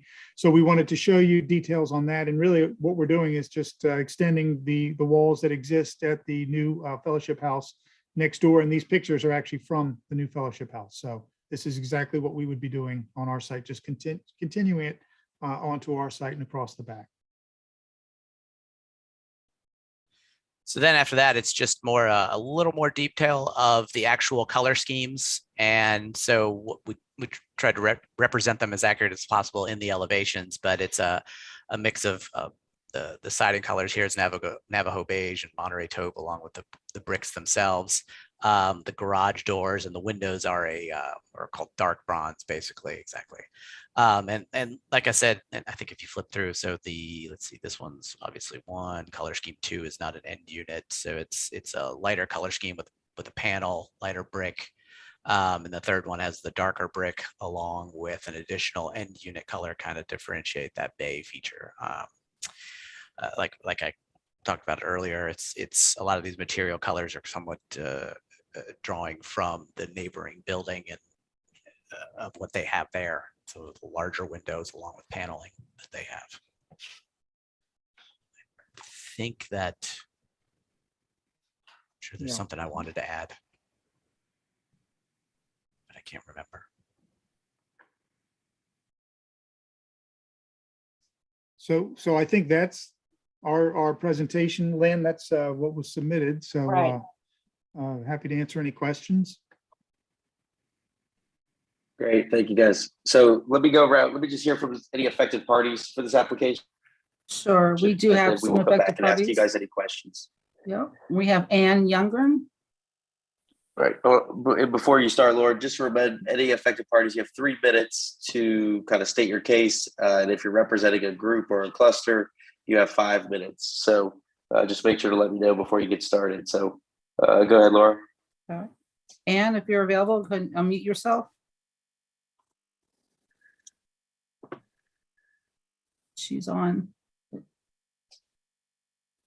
We're asking her to unmute.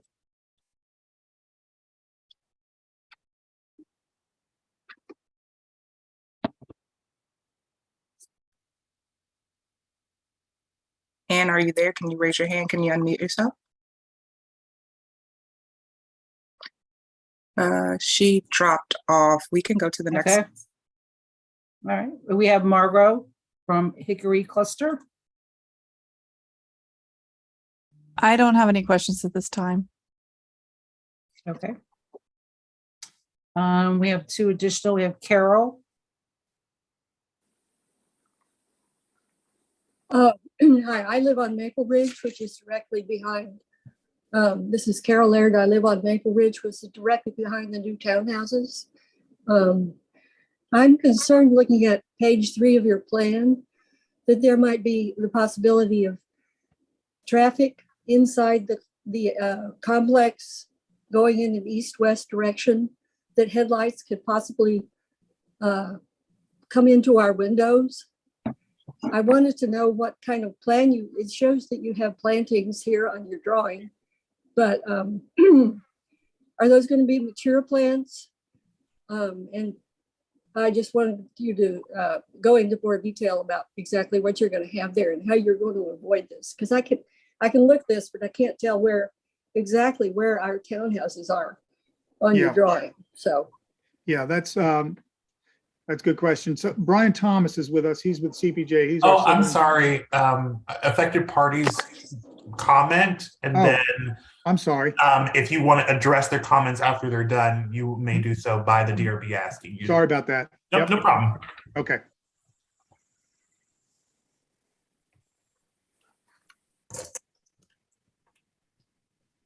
does anybody have a comment about this or what? They're going to comment afterwards. So, Oh, all right. I'm sorry. yep. Yes, Do you have so- any other statements that you'd like to make? No, Okay, thank you. Okay, we have Michael Paz.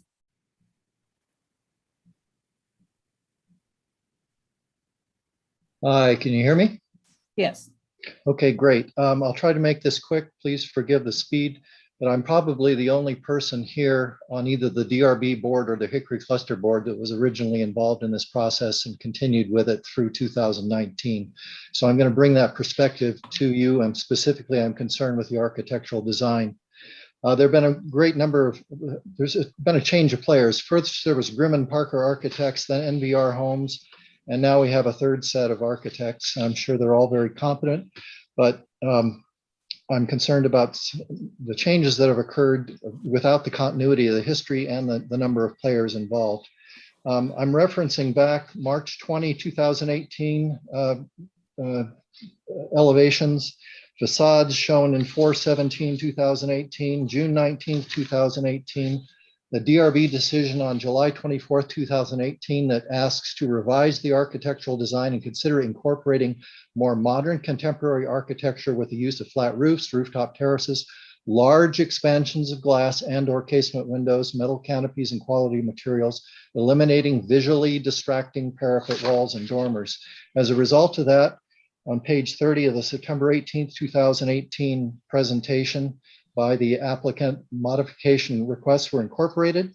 And I'm sorry, gentlemen, but the inspiration for these townhomes was not supposed to be Fellowship House. It was supposed to be Hickory Cluster. So I don't see any accommodation for rooftop air conditioning, heat pumps. All the windows have been changed. The doors have been changed. The garage doors have been changed. The decks have been changed. The roofs are now higher, not flatter. There are a lot of changes here since 2018. So I beg to differ. I don't believe they make the houses look more contemporary, and they are significant. I'm also concerned about the headlights, as Carol mentioned. However, it does look like you got plantings. If they're tall enough, you're probably good on that. The materials make the homes look more traditional. Sterling, Virginia type stuff. And in terms of the facades and the materials, I think we've taken a step backwards there. And by the way, Ralph Youngren, FAIA, and I, also with an architectural background, were involved in the process from the beginning. That's it. Thank you, Michael.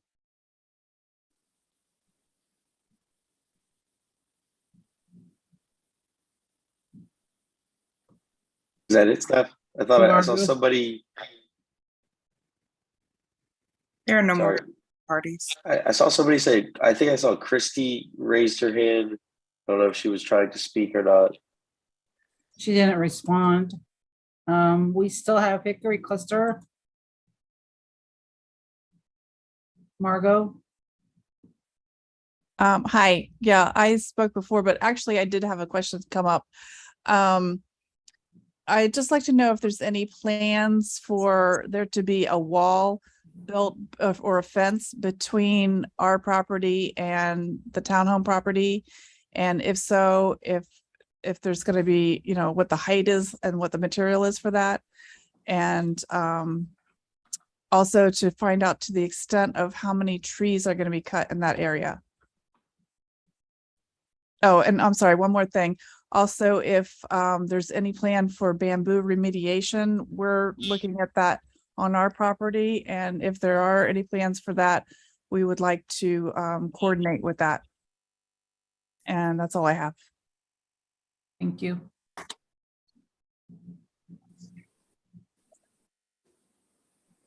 Okay, anybody else? Oh, that was it. Can we unmute Christy, please? Yes. Good evening, everyone. My name is Christy Zeitz. I'm CEO for Fellowship Square. We're the property owners currently of that full site that you're seeing, both the new Lake Ann house and the proposed area where the townhouses are. And I'm here tonight just to say that I'm really impressed with the design. I think that it does keep in a lot of ways with what was approved before, and especially hearing that there's going to be more open space and a diversity in the floor plans and the size of the units. I think that goes right along with what Greg said about a diversity of income and homeowners. And I think that follows the whole point of bringing a lot of different segments into Reston and maintaining that. So I'm pleased to see what's been presented here, and we're certainly in support of what TriPoint is proposing tonight. So thank you. Thank you. We're good, Michael. All right, great. All right, and for the record, staff, and you correct me if wrong, I was trying to read through all these approvals. I don't believe the townhouse units ever received, all they received was a site plan conceptual, like a site plan approval, right? They never received a design conceptual approval. No, they did receive design approval. Where was that? Was that September 26th, 2018? I believe so. It was a 6-page decision that was included with the construction of the new Lake Ann Fellowship House.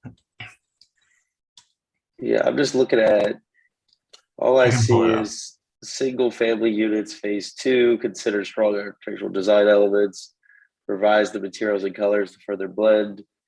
So this is from September 26th. What one of the affected parties was referencing was from July 24th, 2018, which was predates that other decision that we had. So I guess I'm just trying to figure out what was presented in September. Because then we have our last application we have was from like November 13th, 2018, but we don't have, I don't see a decision letter based on that. There was a decision letter. Yeah, you're showing me September 26th.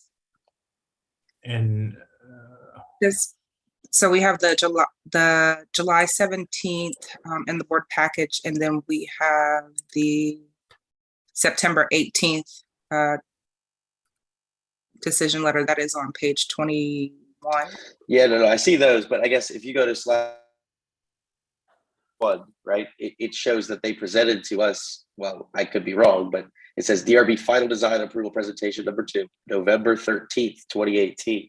So I feel like we're missing a decision letter from 2018. That would have been, somebody in the chat is telling us that there was a final DRB decision on November 2018, which I don't have access to that letter, and I don't feel like I can review the application without that letter. We can pull it up if you'd like to. It was, I have it pulled up. Give me 1 second.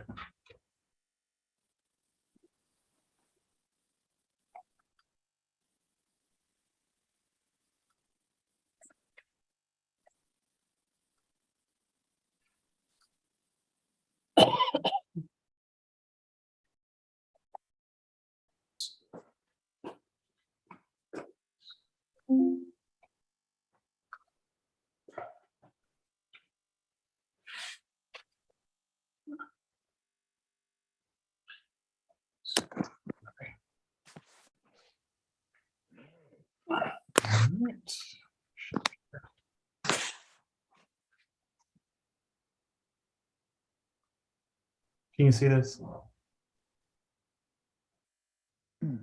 Yes. All right.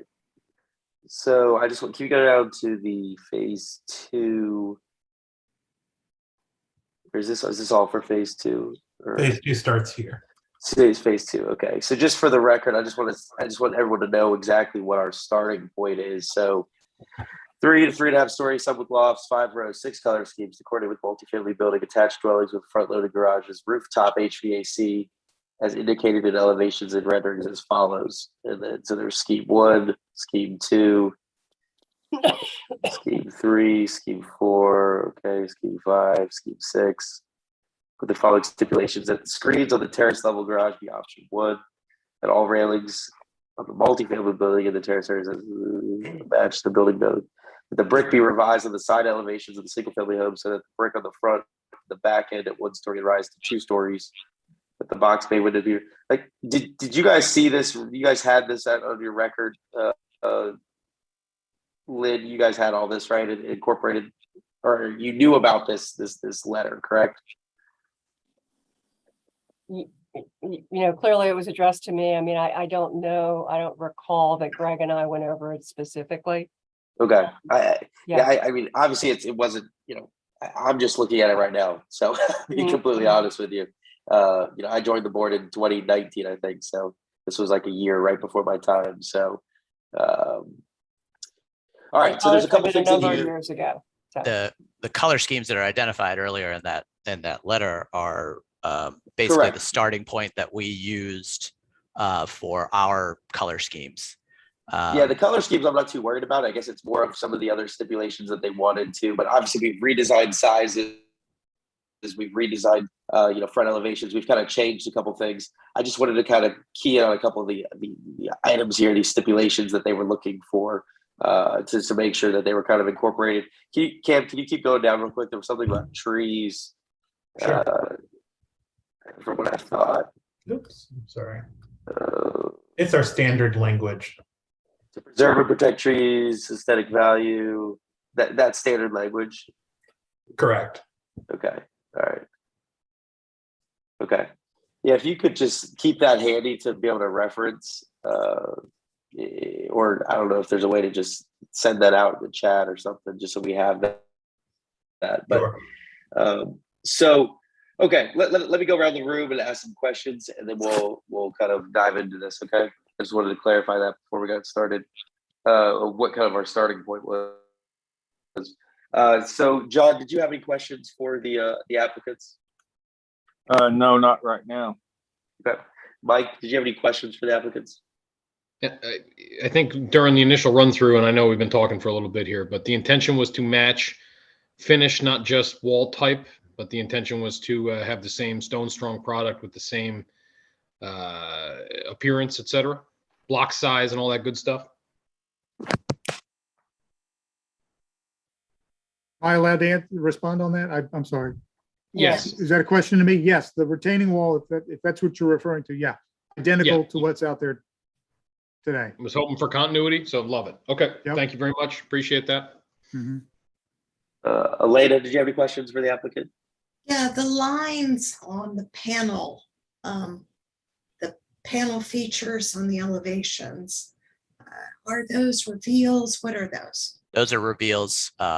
There's a metal trim piece that you can use that basically allow for that little recess there.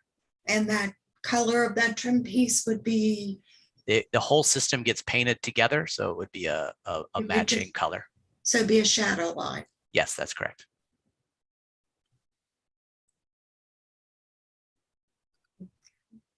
So if I don't know if I should clarify, those color schemes that were there were basically our starting point. And a couple, basically we started with the bricks, and the brick sizes that it was kind of a mix of some bricks that aren't quite available / the larger brick sizes. And we basically selected very similar brick colors from there, combined with some very similar siding colors, and used standard hardy siding since they're a little bit more durable as opposed to a field painted siding color, but the panels themselves get painted in the field. And those are all colors that were selected to coincide with the siding, all of which was the general concept of the original scheme, with the exception of maybe the darker trim that I was kind of highlighting. It's a little bit more pronounced. Some of that was originally white. Great. Jim, do you have any questions for the applicant? I don't have any questions. The presentation looks very nice. And Bruce, do you have any questions?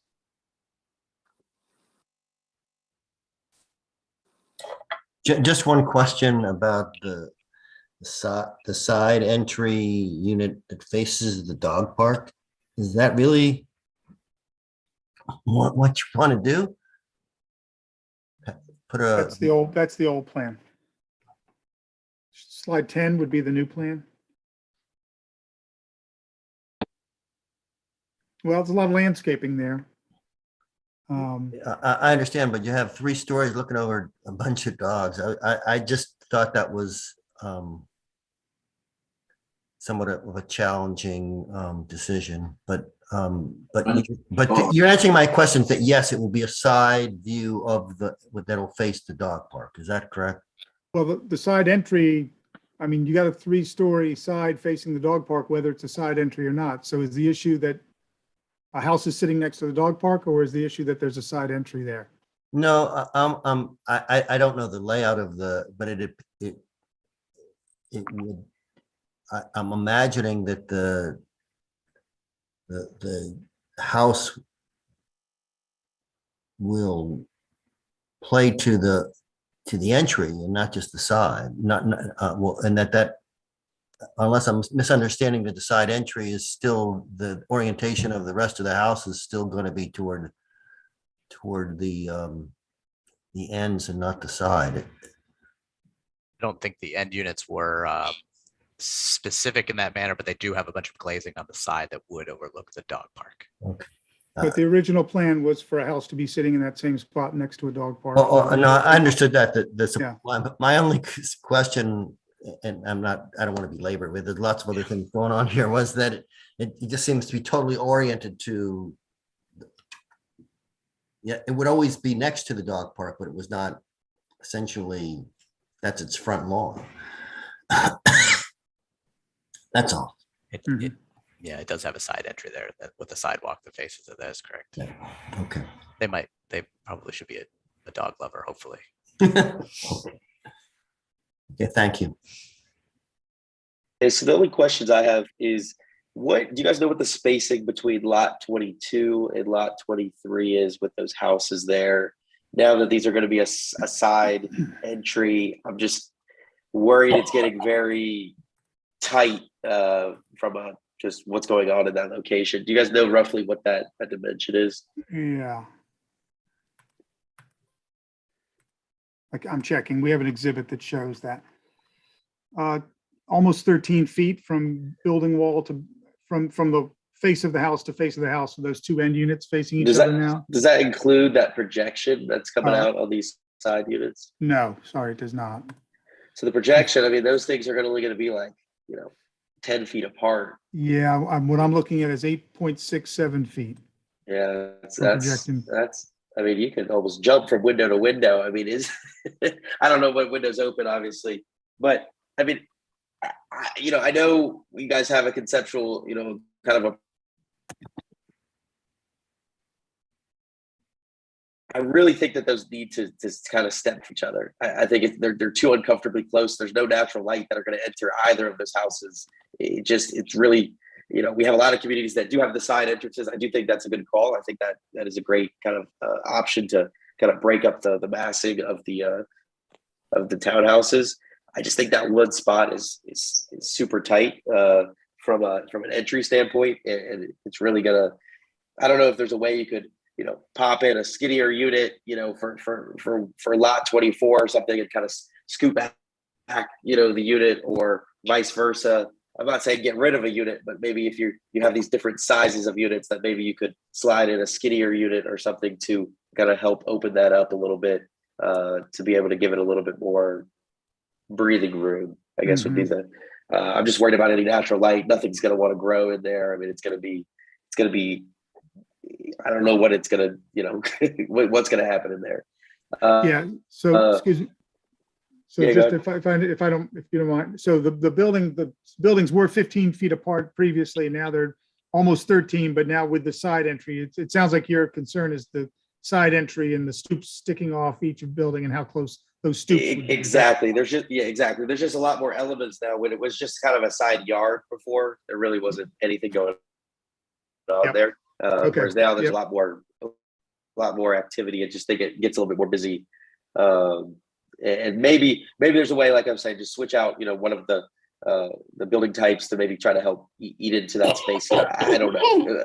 If there's a way to look into it, that would be helpful. Yeah, we'll take a look at it. Thank you. I know the original, I don't know how my board members feel about this now, but I think integrating a pet area in a townhouse community personally, I don't think it's a great idea. I know it was probably something that maybe somebody mentioned. There's Baron Cameron Dog Park right across the street. To me, that is just, I don't know if it's a benefit or if it's more of a detraction. I just worry that it's not really aesthetically, it's going to really kind of hinder that part of the site, which is really the only really natural open area that this site has, based on our conceptual approval that we were given here to kind of work with. It's pretty limited for, you know, I'm just trying to picture where anybody could congregate in the neighborhood if you're a kid to go play or, you know, go do anything. And it's, you know, there's not much for it, unfortunately. I don't know what the fellow board members feel about the pet park, but I don't see it necessarily as a benefit, especially for how close it is to these units now. But you know, that could be up for discussion. Greg, you might want to go through the other open space areas because there are some other opportunities there. Down there next to lot 7, and also, you know, between, I guess it's next to lot 15. But there are some other I just want to point out that there are other open space areas on the site. Yeah.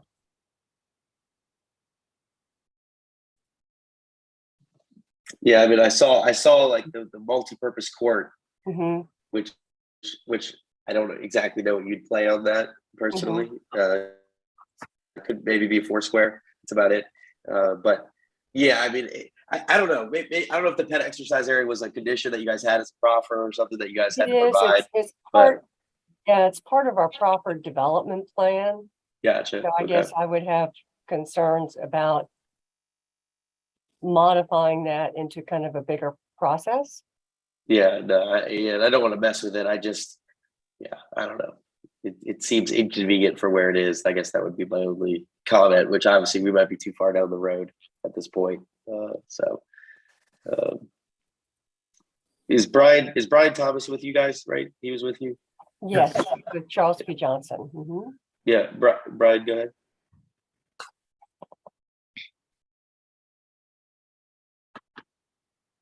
Oh, he raised his hand, so I just figured he had something to say. Do you want to add something, Brian? He is unmuted. Okay. Well, if he has anything, but let me go. We're going to have a little discussion, and then we'll come back if you have any other questions. But those are just a couple of the points I wanted to raise. John, I'm sorry. What do you think of the? If I can jump in. Yeah, Brian. Sorry. Yeah, I had unfortunately muted myself because I was trying to find some stuff in CAD, but you know, you had specifically mentioned about kids and where they could play.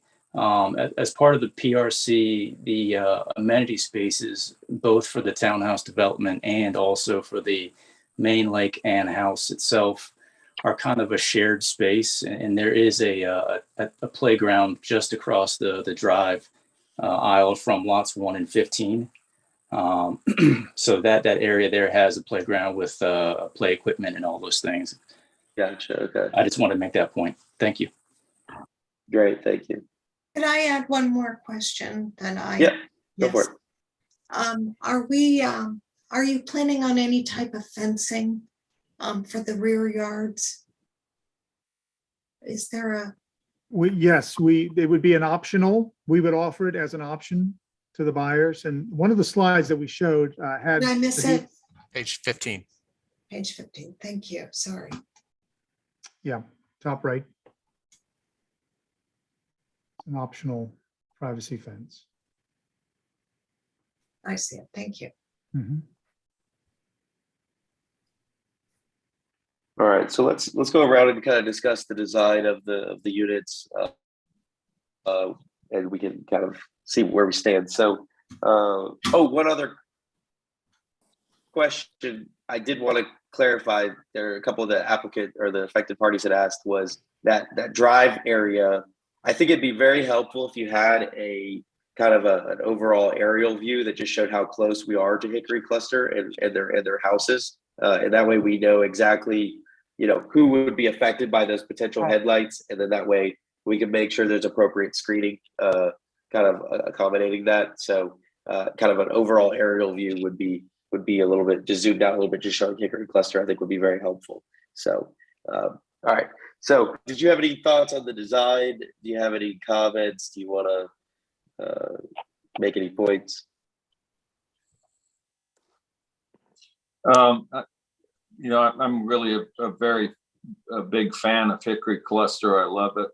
I live there if I didn't have to deal with stairs and stuff. I could deal with stairs and stuff. But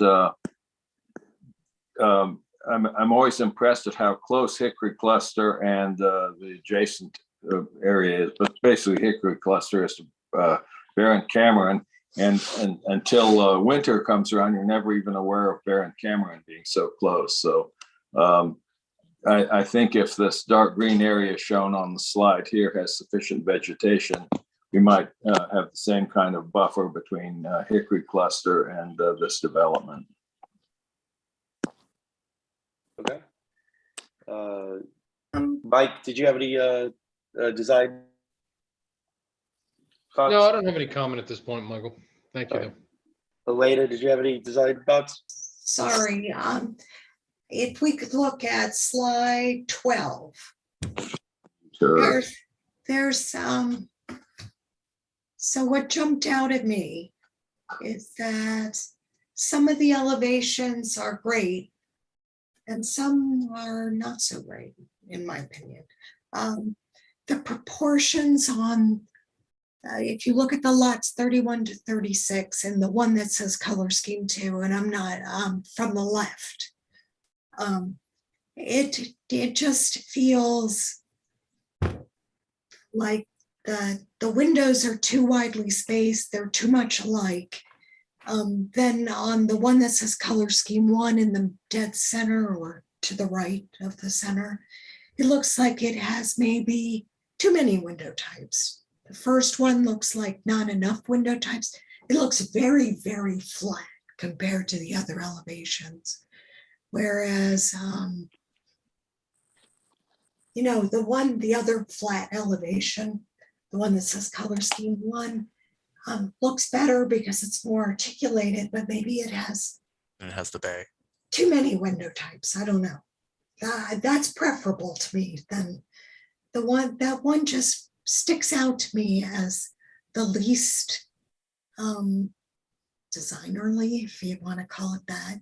You know, something about the proportions of the windows on the top just feel like the two windows should be closer together and you don't have to adhere to such a strict grid, whereas the grid is a little different on that other flat elevation. My suggestion is that there is some more study on those two elevations. The other ones hang together pretty well, in my opinion. I would defer to other board members if they have the same feeling. I do think that all that glass on a side entry, when you look at the side lot elevation 36, begs to have those side entries far apart from each other. I would not want to, you know, that bay is protruding. I would not want to be looking into my neighbor's window 8 feet away between lot 23 and lot 22. if they don't protrude as much as the roof, as the overhang, I can't really tell. But that's a lot of glass, big glass, really across from each other. You know, that might be a place where you just had clear story glass, or you might decide if you didn't, if the suggestion that you widen up that space by narrowing down one of the units that Mike Wood made, which was a good suggestion. If you didn't like that, then maybe those should just be clear story lights between the units so that you're not, you know, peeking into the neighbor's house so much. Because I'll tell you what's going to happen. They're going to pull their shades, or they're going to have window treatment, and whatever reflected natural light they got, they're not going to get. So those are my comments on the elevations. Oh, one more on the elevations, sorry. Rear elevations, lot 31 to 36. I think they look like they're driven too much by what's going on the inside. And they don't really, I know that most of them will be planted out and nobody will ever see them from the street. But I think we can do a better job with alignment and, you know, a little push me, pull you between what's going on the outside and organizing the windows on the rear elevation.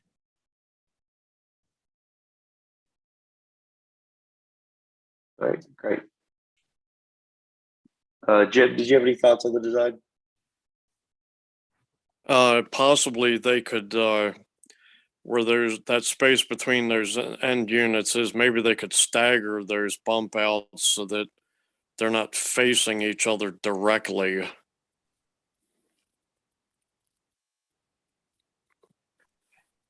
That's it for me. Okay. Bruce?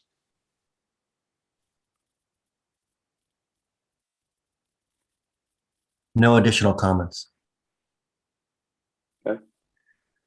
So the only thing I would say is, well, I always start with that, but then I end up having more. I think this design, I think what's challenging about where we're starting from is that, you know, the approval or the in-concept approval, whatever necessarily came from November, you know, it's from a previous board, from, you know, it appears that most of the board members here are okay with, you know, somewhat of the design. I honestly think some of the design is a little bit lacking from a unique standpoint for where this is positioned in the community. You know, North Shore Road is a very heavily traveled community road, and everybody will see this community and they see Hickory Cluster and they think, oh wow, that's Reston, and they drive by this and it's going to be, they're going to kind of be like, oh, I'm not sure if that quite fits in, at least for the typical surroundings. I think the Fellowship House turned out really great. I think it fits into the community. I think that my favorite thing on that building is the unique garage screening that we kind of helped kind of develop with the design process. But, you know, I came in at the very end of that one, but that was something that, you know, the design review board worked with them on, and it turned out beautifully. I think it really looks good.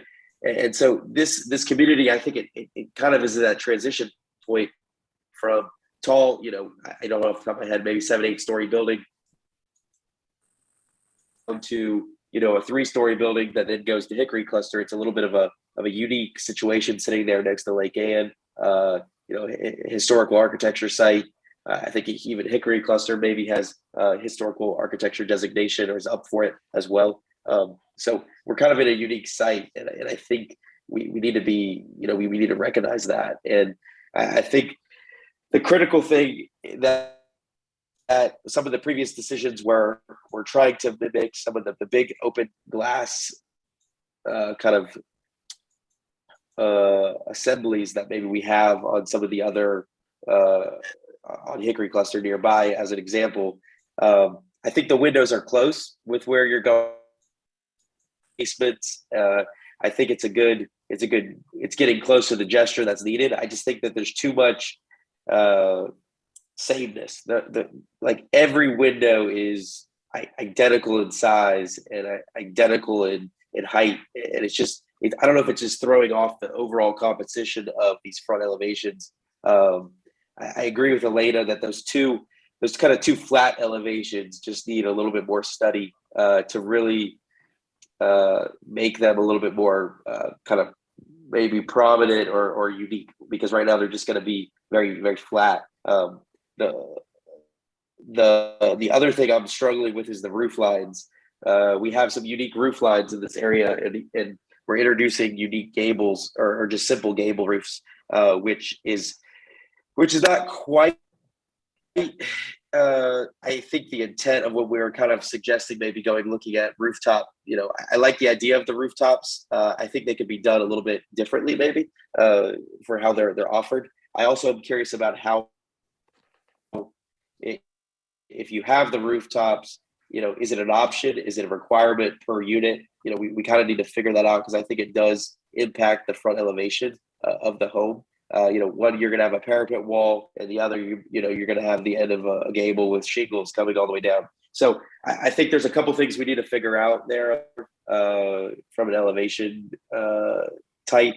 I do think the brick on the ends needs to, I think one of the suggestions that they had was to potentially wrap that brick up higher from the November decision to kind of have more brick, less siding, very similar. I don't know if you were listening in on the presentation before, the masonry kind of wrapping around makes it kind of, makes that end unit looks a little bit more prominent, and it makes it a little bit more distinguished in the row. So that would be something that would be nice to incorporate. I just think that the toughest thing for me is the architecture just seems too simple, and it's not a simple modern way. It's just a simple builder way, I guess.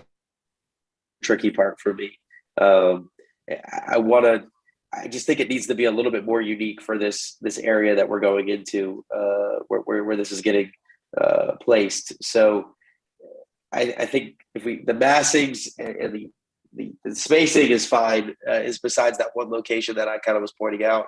But I just think we need to work on these elevations a little farther before I'm comfortable kind of going with obviously you guys are just here for conceptual approval, but I think there's still a little bit more tweaking that needs to happen between now and the next meeting, specifically on those front elevations, and kind of honing in that. So I don't know what anyone else thinks about my spiel, but that's kind of where I'm leading at the moment. But does anyone have any other thoughts on the design? Well, if I could just bring it back to the elevations, because for some reason they're bothering me. It does. So if I understood correctly, the rooftop terrace is an option. So there could be a situation where you have them all with rooftop terraces, and they look like add-ons. They don't look like they're part of the elevation. And I understand that the designers are probably thinking that when you're standing at street level, you won't see them. But actually, as you're driving around the neighborhood or walking around the neighborhood, you will from afar. And they just don't seem integrated with the elevations. They look like a distraction for the most part.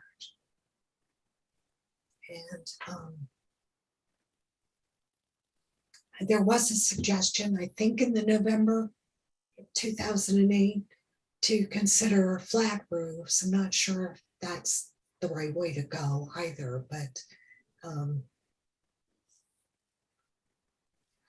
it just, yeah, I totally agree that the elevations need more work.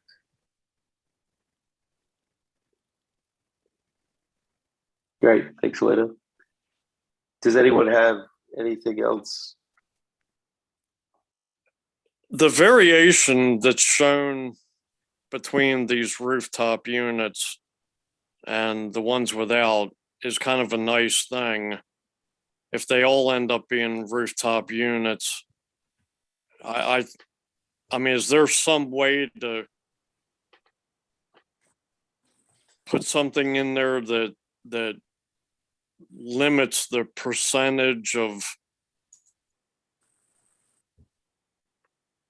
so that you do still get that variation? Maybe that's a question for them. Is the rooftop an option? Is it a per style you could not have a rooftop, or how does that work? Yeah, if it's an option, then if someone selected not to have that, then that unit wouldn't have it. But I guess my question is it an option on every single unit? Yeah, it would be. Okay. I think then we need to study what it would look like if it was on every single unit. So we would understand it, and the elevations should be designed accordingly.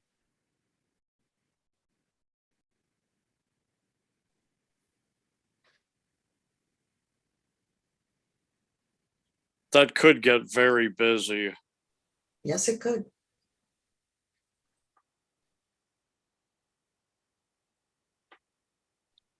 And it would be best to look at it also in, to the extent you can as you're studying it in 3 dimensions, because again, that rooftop terrace is stepped back, and in a flat elevation, it's very hard to get that sense.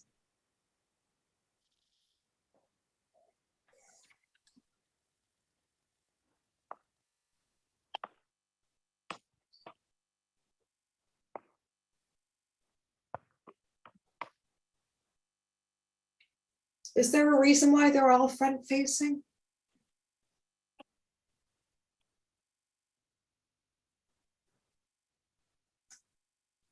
I can answer. Greg, that was basically what was in the original For the terraces, yeah. approvals. Yeah.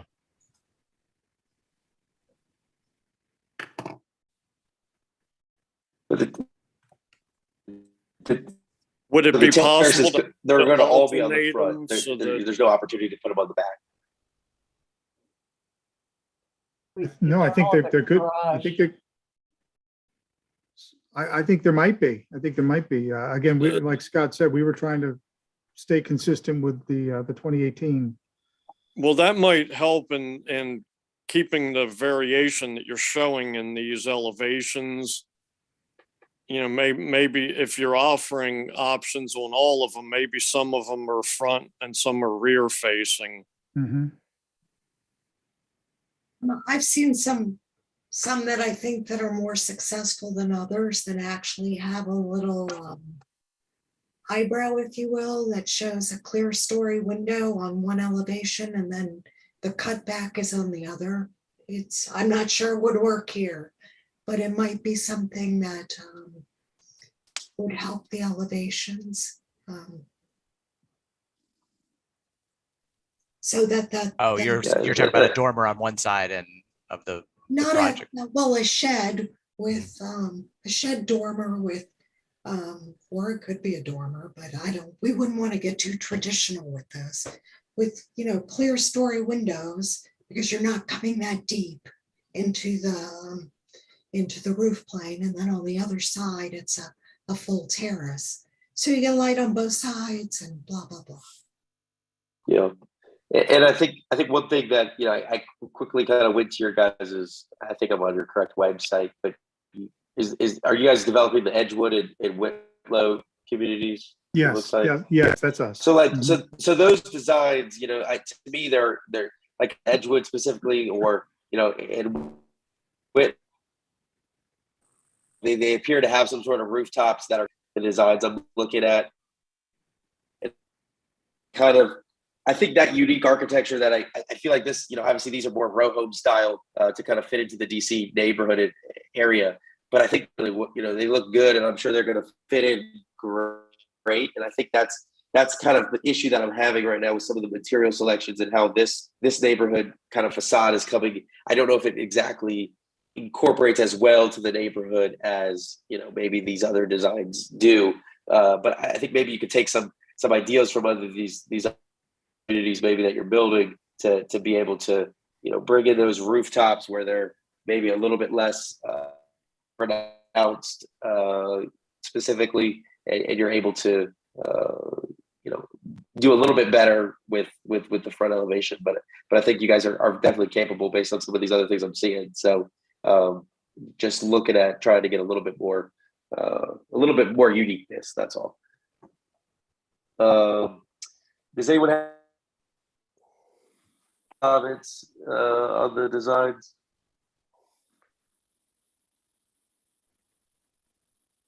Does anyone want to make a motion?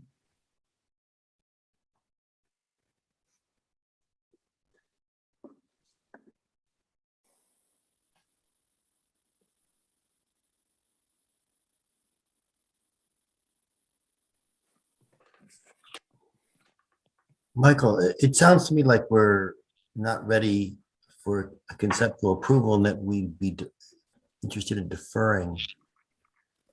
Yeah, I think verbally we gave them like, hey, you're obviously you guys they have the conceptual approval already on the massing and everything. It's just more of for what they're looking for tonight. And I think you're right. I think it's more of a deferral to have a couple more kind of charrettes of those kind of front elevations and kind of incorporating some of the comments we had. But yes, I would agree with that, Bruce.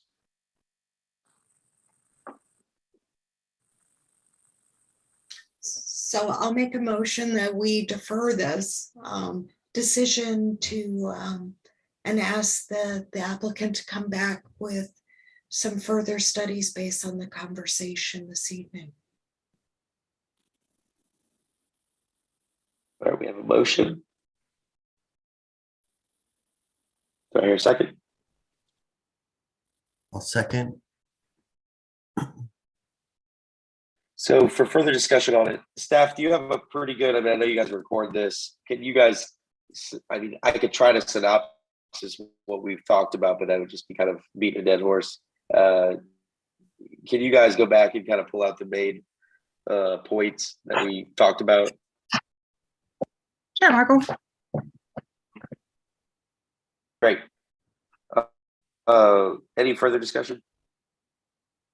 All right, all those in favor, I'll do a roll call vote. John, do you vote in favor or against? John, you there? I'll skip John. Mike, do you vote against or in favor? In favor. Leda? Aye. Jim? Aye. Bruce? Aye. John, are you on now? Maybe John dropped. I think John dropped. All right, and I vote aye, and then John doesn't vote. So motion passes 5-0 and with a no vote. So we'll see you guys, hopefully next month or the following month, depending on when you guys get it back in. I think you're close, but just until we hone in on those couple things.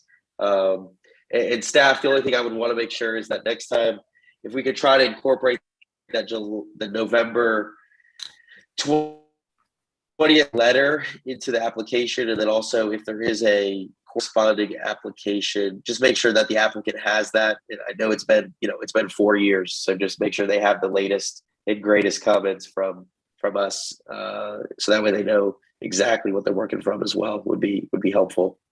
Okay. All right, great. All right. Next up on the agenda, we have resolution 10, and then Cam will take it away.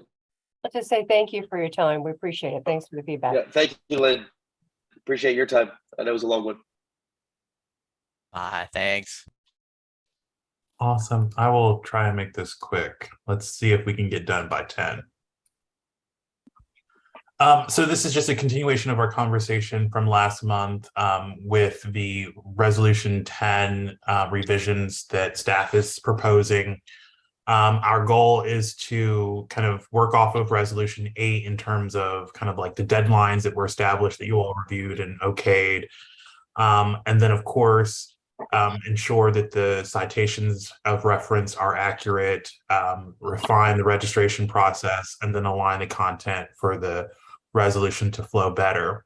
So if you could go to page 3, this resolution is one of our shorter resolutions, and so there wasn't much to change, but I want to bring attention to the section at the top, which is basically the registration procedures.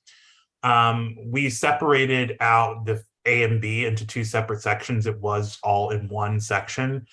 And this kind of begs one of the questions that we were talking about last month, which is, was the intent of this resolution and the affected party status intended to be for only those that are signing the application or not? How does someone who is not signing the application, how are they aware that the application actually exists? And so we broke those 2 apart, and we wanted to make sure we aligned the deadlines for submitting information that we changed in Resolution 8 and Resolution 10 related to the affected parties, and then doubling down on the 5 business days if you've signed the application and received that neighbor notification. But one of the other problems that we've experienced, or concerns we've experienced, is related to blanket statements being submitted related to one owner wanting to register for any application related to a property that comes now or anytime in the future.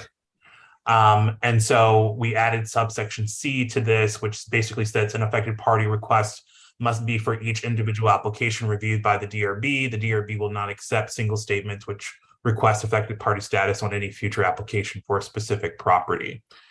I thought that was a really important part, LaShonda and I did, in terms of ensuring that the member gets a fair chance in their review of an application if the intention is always to be that the people who are registering as an affected party are the ones that sign the application. And so if you go back to page 1, there are some considerations that I think the DRB really needs to kind of discuss.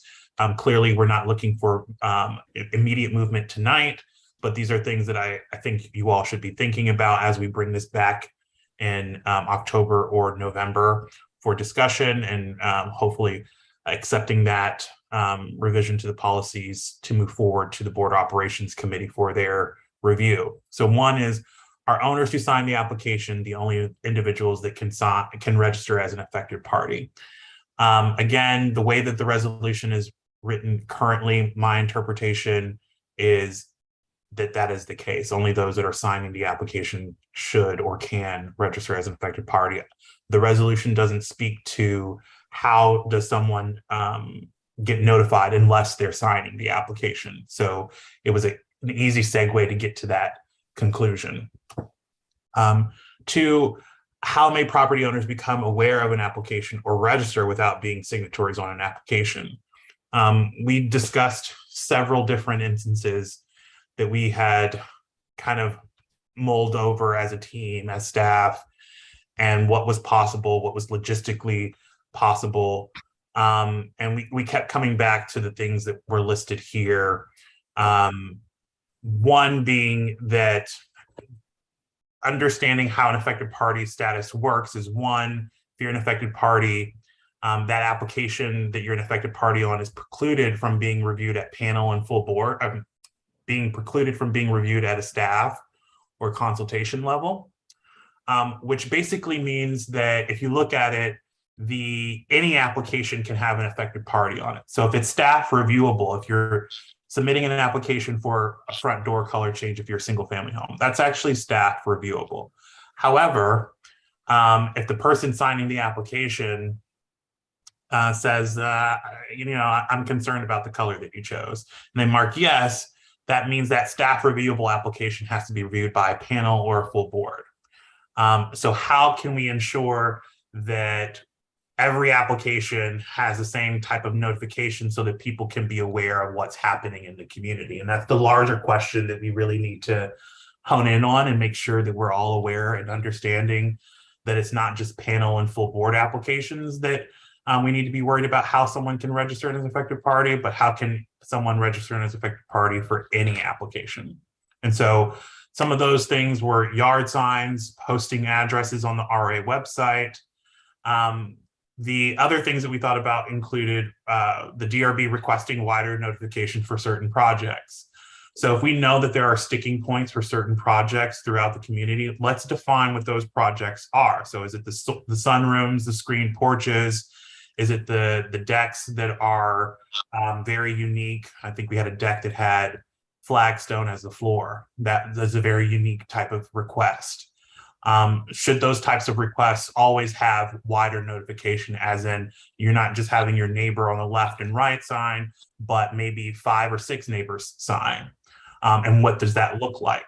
Should the registration process be different for, say, commercial and infill projects than your typical residential projects? Can we go that far in terms of separating out different procedures for commercial and infill versus residential projects? So all of those things are things that we've kind of thought about, contemplated. Clearly, there's some logistics things that need to be worked out with some of those ideas. But we're looking for feedback from you all in terms of what do you think, what are you expecting when you're reviewing applications? And then lastly, when we receive complaints about certain things, the process has always been to ensure that the complainant has an opportunity to participate in the review of that application if it's a design violation, because the covenants committee is not the arbiter of design violations. The DRB technically is. And so how can we ensure that complainants are automatically considered affected parties for applications that come in as a result of their complaint that they filed? So those are the 3 kind of wide topics. I know it's a lot to kind of absorb at almost 10 o'clock in the evening, but I am happy to try and answer any questions that you all have, any comments or feedback that you have about what we're discussing. So first question I have, thank you for putting this together. Luckily this one was shorter, so I didn't feel as scared to read it all. So my understanding of the process, and now that we do virtual meetings, it's much harder, but and I could be incorrect in this, but when I public meetings for work and I have to go to Fairfax County or I go to town of Vienna, there's always time. Like if I know about an application, I can just show up and talk about it at that meeting. And I swear our meetings used to be that way, right? People would show up, they would sign in on a form that would just say, if they wanted to be an affected party on an application today, they would fill that out on the form, on the little sign-in sheet, and then they would have their 3 minutes to talk in person. Am I accurate in that statement that shouldn't people still be allowed to show up to a meeting, whether virtually or in person, and register to speak on a thing, regardless of whether they're a neighbor or not? I think anybody can be an affected party and speak on an application, correct? So I think that's one of the good takeaways, Michael, in this conversation is there should be a difference between a registered affected party and an interested party. And I don't think that we currently have that separation right now. And so the DRB has historically always allowed someone to speak related to an application, even if they didn't register as an affected party. But we need to get back in tune with following our process and the procedures in the resolution, which basically says you need to be a registered affected party. You have to submit a statement before the application's reviewed. And ultimately the DRB is to determine if that status or request of being an affected party is accepted or denied. We don't do that currently. And so I want to make sure that maybe going forward, you bring out a good point. Should you be referenced as an affected party, or should you be referenced as an interested party in the application? Yeah, because I guess what I'd be afraid of. Oh, go ahead, Elena. No, I was just curious when that determination would be made. I apologize, Elena. We were both. No apology necessary. So an affected party has to be materially affected by the decision. So, I mean, if, I live in South Lakes, I'm not materially affected by the elevations of a new, do townhouse development over by Lake Ann. I'm not materially affected. So I think there's different weight given to those considerations, or there should be by the DRB, you know, if but I guess to me, they should still to me, it's similar to like what we're dealing with, let's say with the golf course, for example. I don't live over by Reston National, right?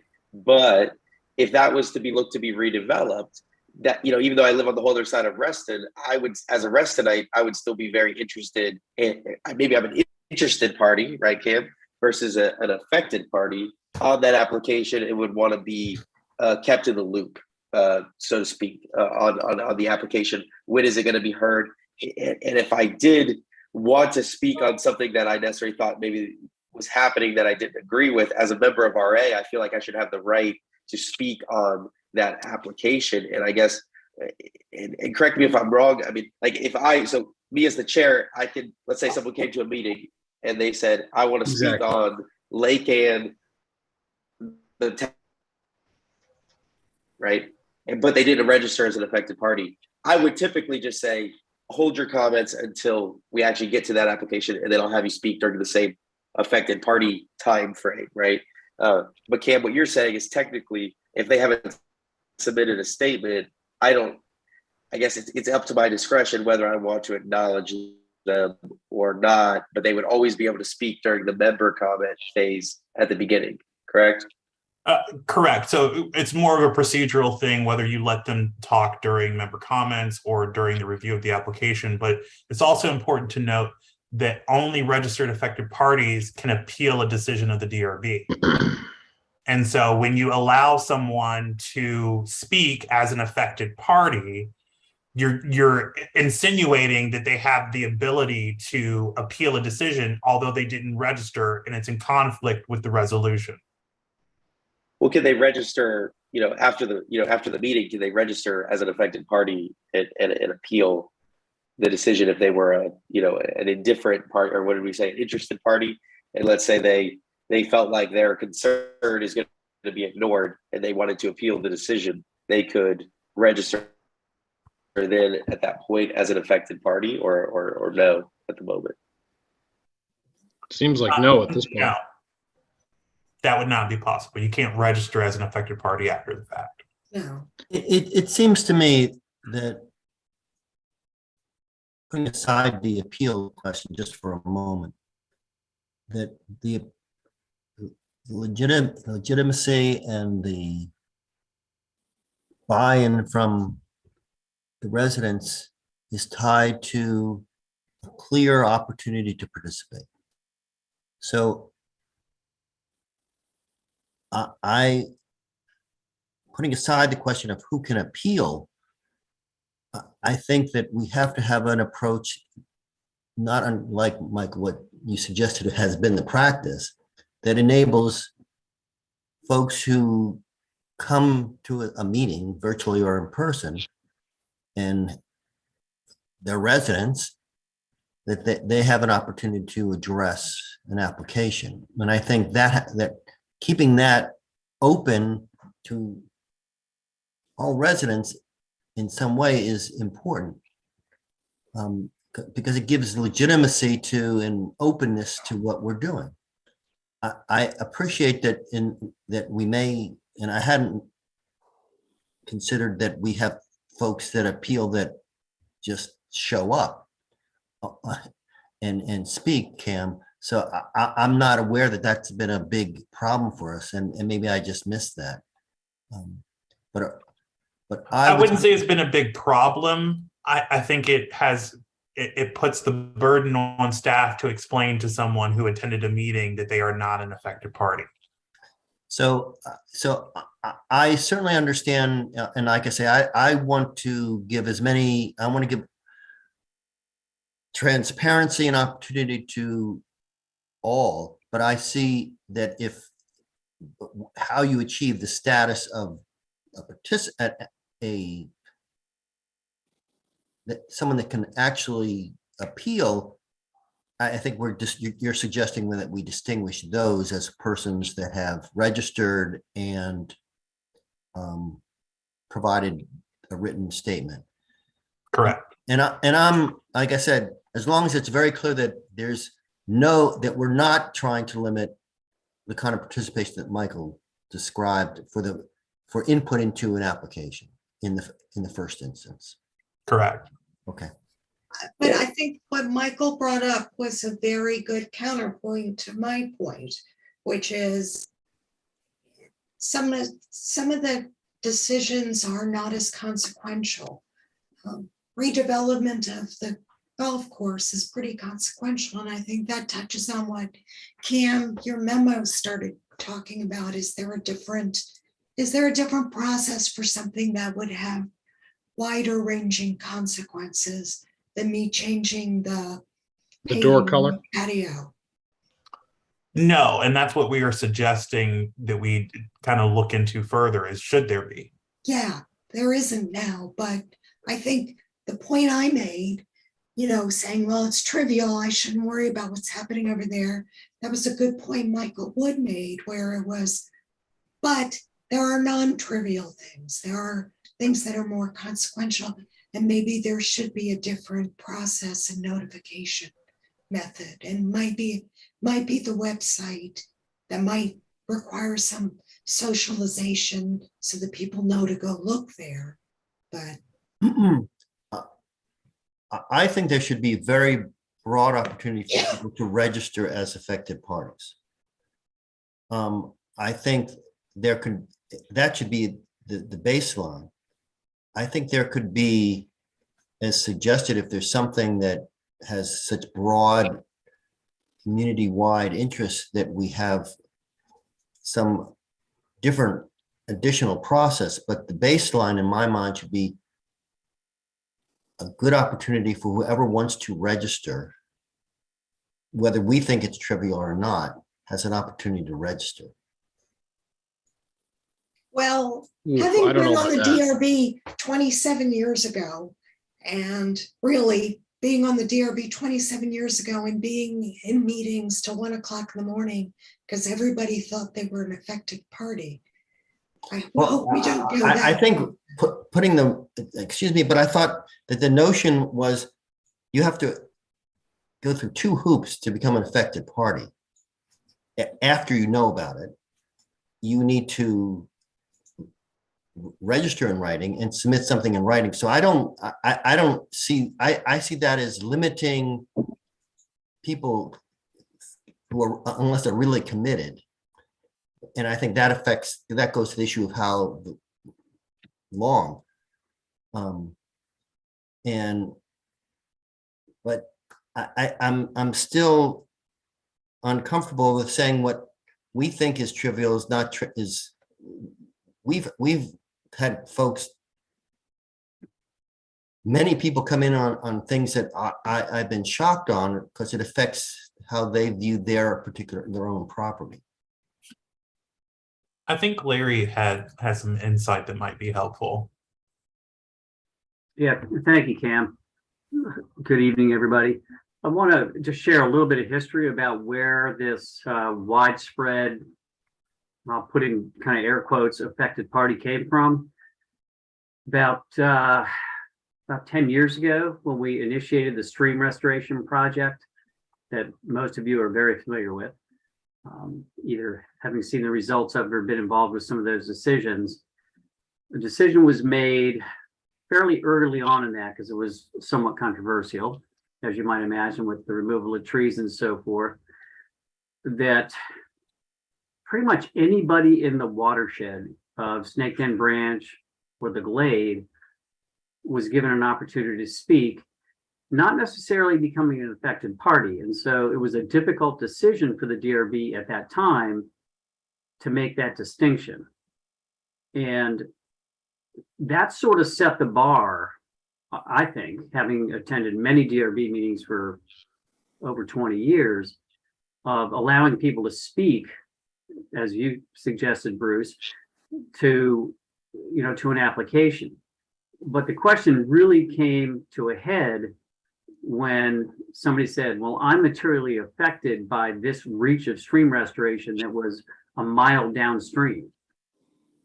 And the rationale that they used was that Well, I walk past that on the pathway every day.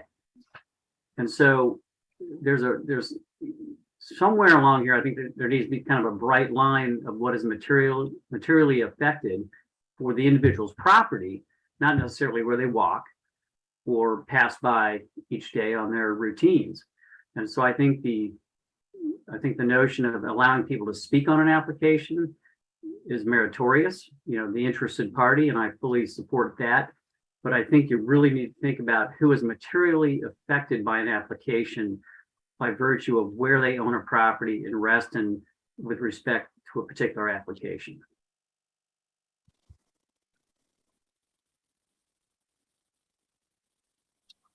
It's just tough. Who has to be the judge of that? Because I feel like you can make a really good argument for a lot of things. Then it's like, well, I don't know. Let's say I don't know. I owned a house once in Colson Cluster, and they now want to tear down Colson Cluster and do something. Obviously, this is an extreme, but like, who's going to make that designation of who the affected party is? Because right now we basically just have what Cam has is a list of questions essentially. Well, it's not Cam's; it was already here, right? How do you define? Will the proposal significantly affect the privacy, view, value, structural integrity, natural environment, or peaceful enjoyment of the owner's property, or in the case of a cluster? Well, I guess it's kind of defining. You have to be somewhat close to it. But I guess what I'd be tough is, how do you define it always? I guess would be and maybe it's within a quarter-mile radius or something. I don't know. But I just worry about the definition, and people will argue with it regardless of whatever we decide anyways. Well, quite frankly, they're arguing now. Yeah. So, it's darned if you do, darned if you don't comment. But I guess what we're looking for is kind of what you're giving us now, which is feedback on your thoughts to what you envision this being set up as. And it seems like, I think we're all in agreement. The interested party and the affected party thing seems to have some merit. So let's, delve into that and establishing some language that would be appropriate to recognize both types of both categories, essentially. Yeah. The distinction between who is not participation, but who can appeal. Am I correct? Essentially correct, yes. Yeah, so like this is the example I was trying to think of the road. So if you guys remember, there was a house that was approved on Round Pebble Lane, right at the entryway that goes, back to, whatever, let's say 60 houses back there. None of those people were notified of this large addition that was, it's every day. It materially impacts, I drive on Reston Parkway, so does, most of Reston, right? And that was one circumstance where those people were never allowed to appeal because they didn't even know that it existed until it was almost too late. They found out from a neighbor that there was, a direct neighbor, that there was an application going before, for this huge addition on the back of the house that would materially impact, way to at that point, would that qualify for neighborhood, who makes that determination, right? What I think slipped through. So just one example with the project. But Michael, I do have concern along the lines that people have a good opportunity to understand what is up, what applications are coming up, and so they can see the address or they can understand the issue. So my notion was that if we have, and we haven't decided what it is, a robust way of all members having an opportunity to know what applications are coming up, and then are on notice that if they want to be an effective party, they have to register and submit a statement, that they go hand in hand. And then if you learn you didn't reach that standard, but you still want to participate, conceptually, as I'm understanding it, you could participate, but you just wouldn't be able to appeal. Able to. But it No, would I mean, I begin think with, that's a good option. it would begin with a very robust posting in some way, and we haven't decided, and I understood we had some discussion in my mind that takes away the notion I didn't know and you reminded me when you talked about that situation that, and it could include a variety of things that I don't think we could decide tonight, but focusing on clear information that's posted and people have the opportunity and then can register and then still can participate even if they haven't registered. That's what I'm understanding, at least conceptually, Cam, where you're kind of asking us to consider. It is, but I think it's also important to note that having it set up that way would be very interesting. I think it would prevent several applications that can ease through the DRB process through staff and con. It would negate their ability to do that. I deal with very interesting and concerned members every day. And as you all are volunteers, you've seen even this evening how members are very passionate about their points. And so you do have certain people who would use the system in their favor. And that is an important thing to highlight, because putting all applications online or all addresses that have applications online is a great thing.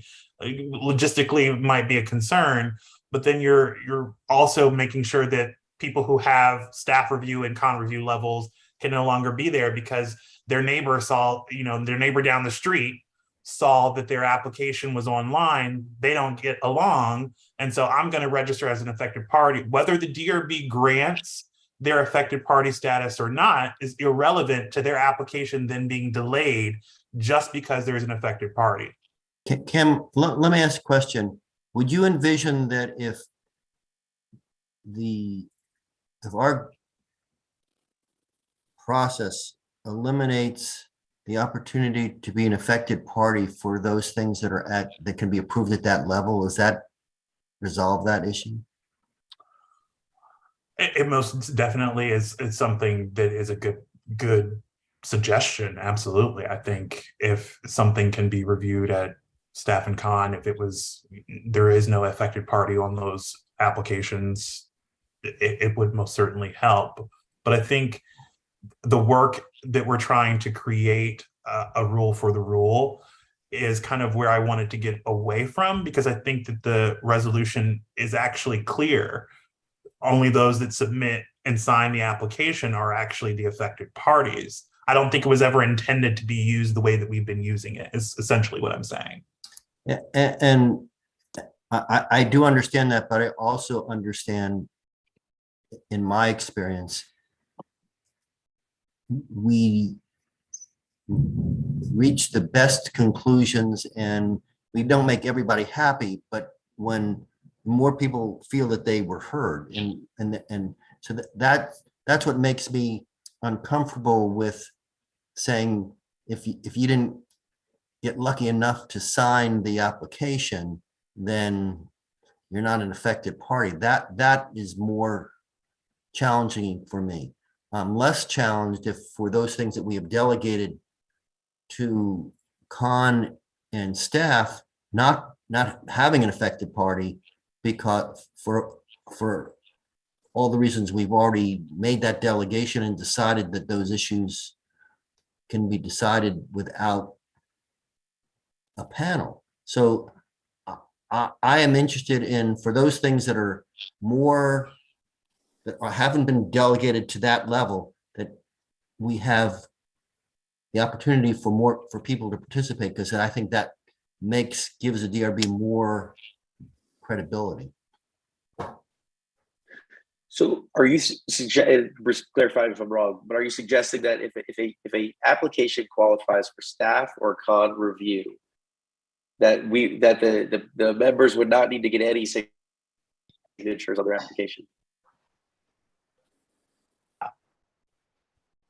I didn't take it that way, and Oh, that's the way I allow it. My notion was though that there's no, you obtain no rights as an affected party for purposes of appeal.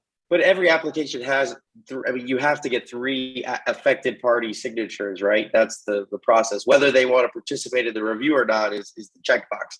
And maybe that's my understanding of the application. Maybe I'm misunderstanding what we're defining as an affected party. An affected party is not always a negative thing. An affected party is also just, it's a statement that I've received the application. Yes, I live next door, or yes, I can see this and I'm signing this, but it's not I approve it. It's not I deny it. It's not that to me is an affected party. And correct me if I'm wrong, Cam, but every application has to have 3 signatures of affected parties. Slightly, it's the semantics. They're not affected parties. They're neighbor notifications.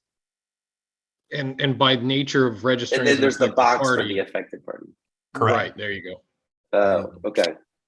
But the second they check that box for the small items that could have otherwise been reviewed at consultation or at, with staff level, now it has to be delayed. Now it has to get deferred up to a panel or beyond.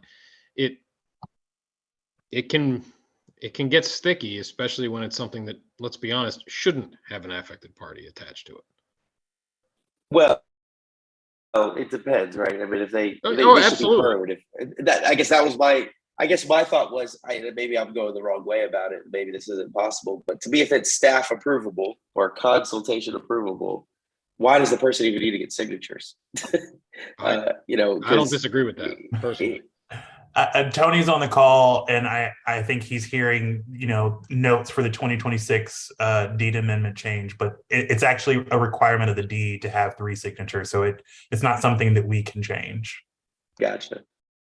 But we could have changed what rights are attached to that for appeal. Correct, because that's further defined in a resolution. Right. So it's not inconsistent that you signed in our affected party for that level of review, but there's no appeal from those by the people that signed the application. Unless they check the box. Now, but my question was to ease one of the concerns was that you can always have a spoiler there on something that we wanted to be able to go through, let's say, staff approval. So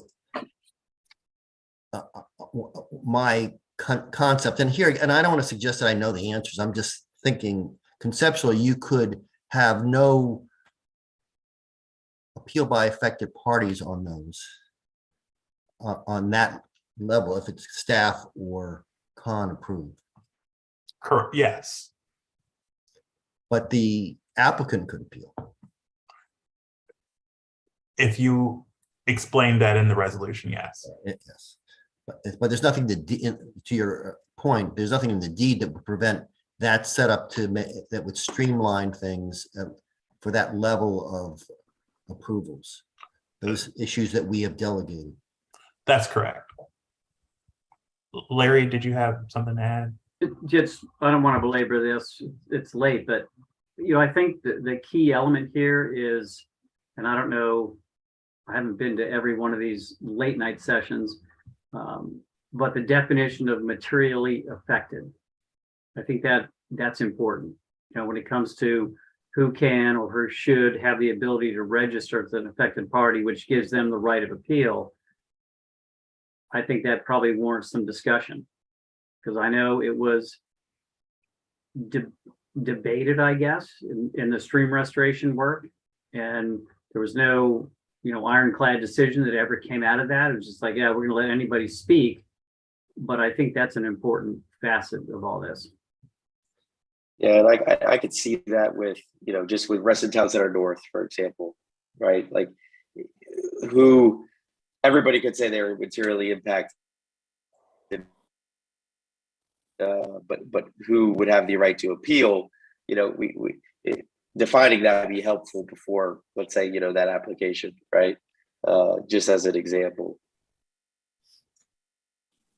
Yeah, I am not convinced that we need to have that materially affected standard if we are requiring and policing the timely written registration and submission of a statement, because I think that eliminates some of the people that might not be as serious about an issue. My notion is, if people have gone through the hoop, then they're registered. And if they're not, they can still conceptually be able to speak as an interested party.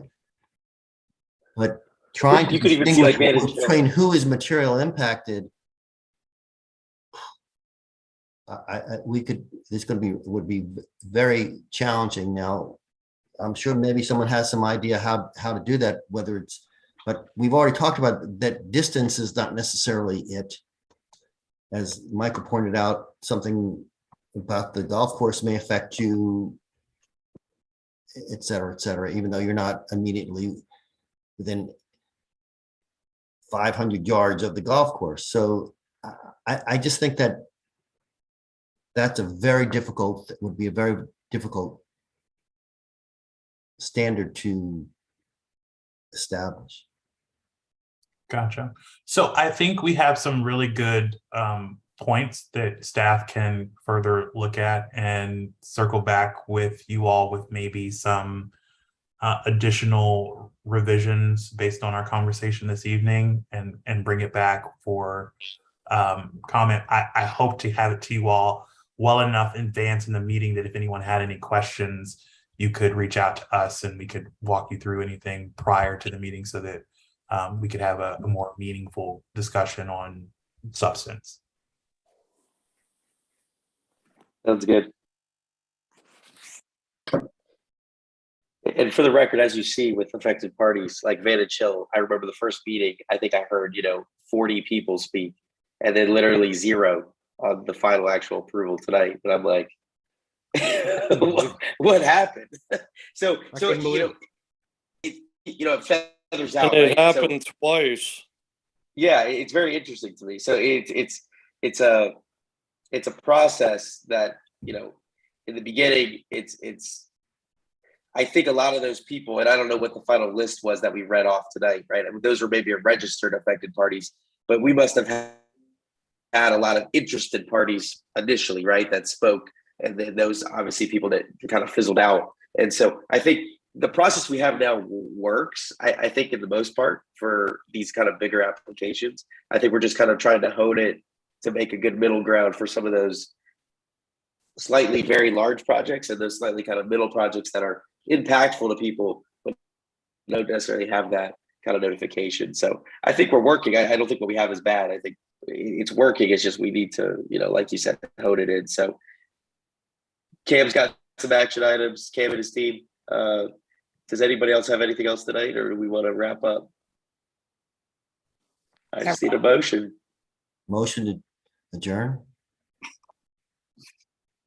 Second. All right, all those in favor, say aye. Aye. Aye. Aye. Thank you, guys. Thank you. you. Appreciate your time, staff, as Good night. always. Have a good evening. Have a nice evening. You guys.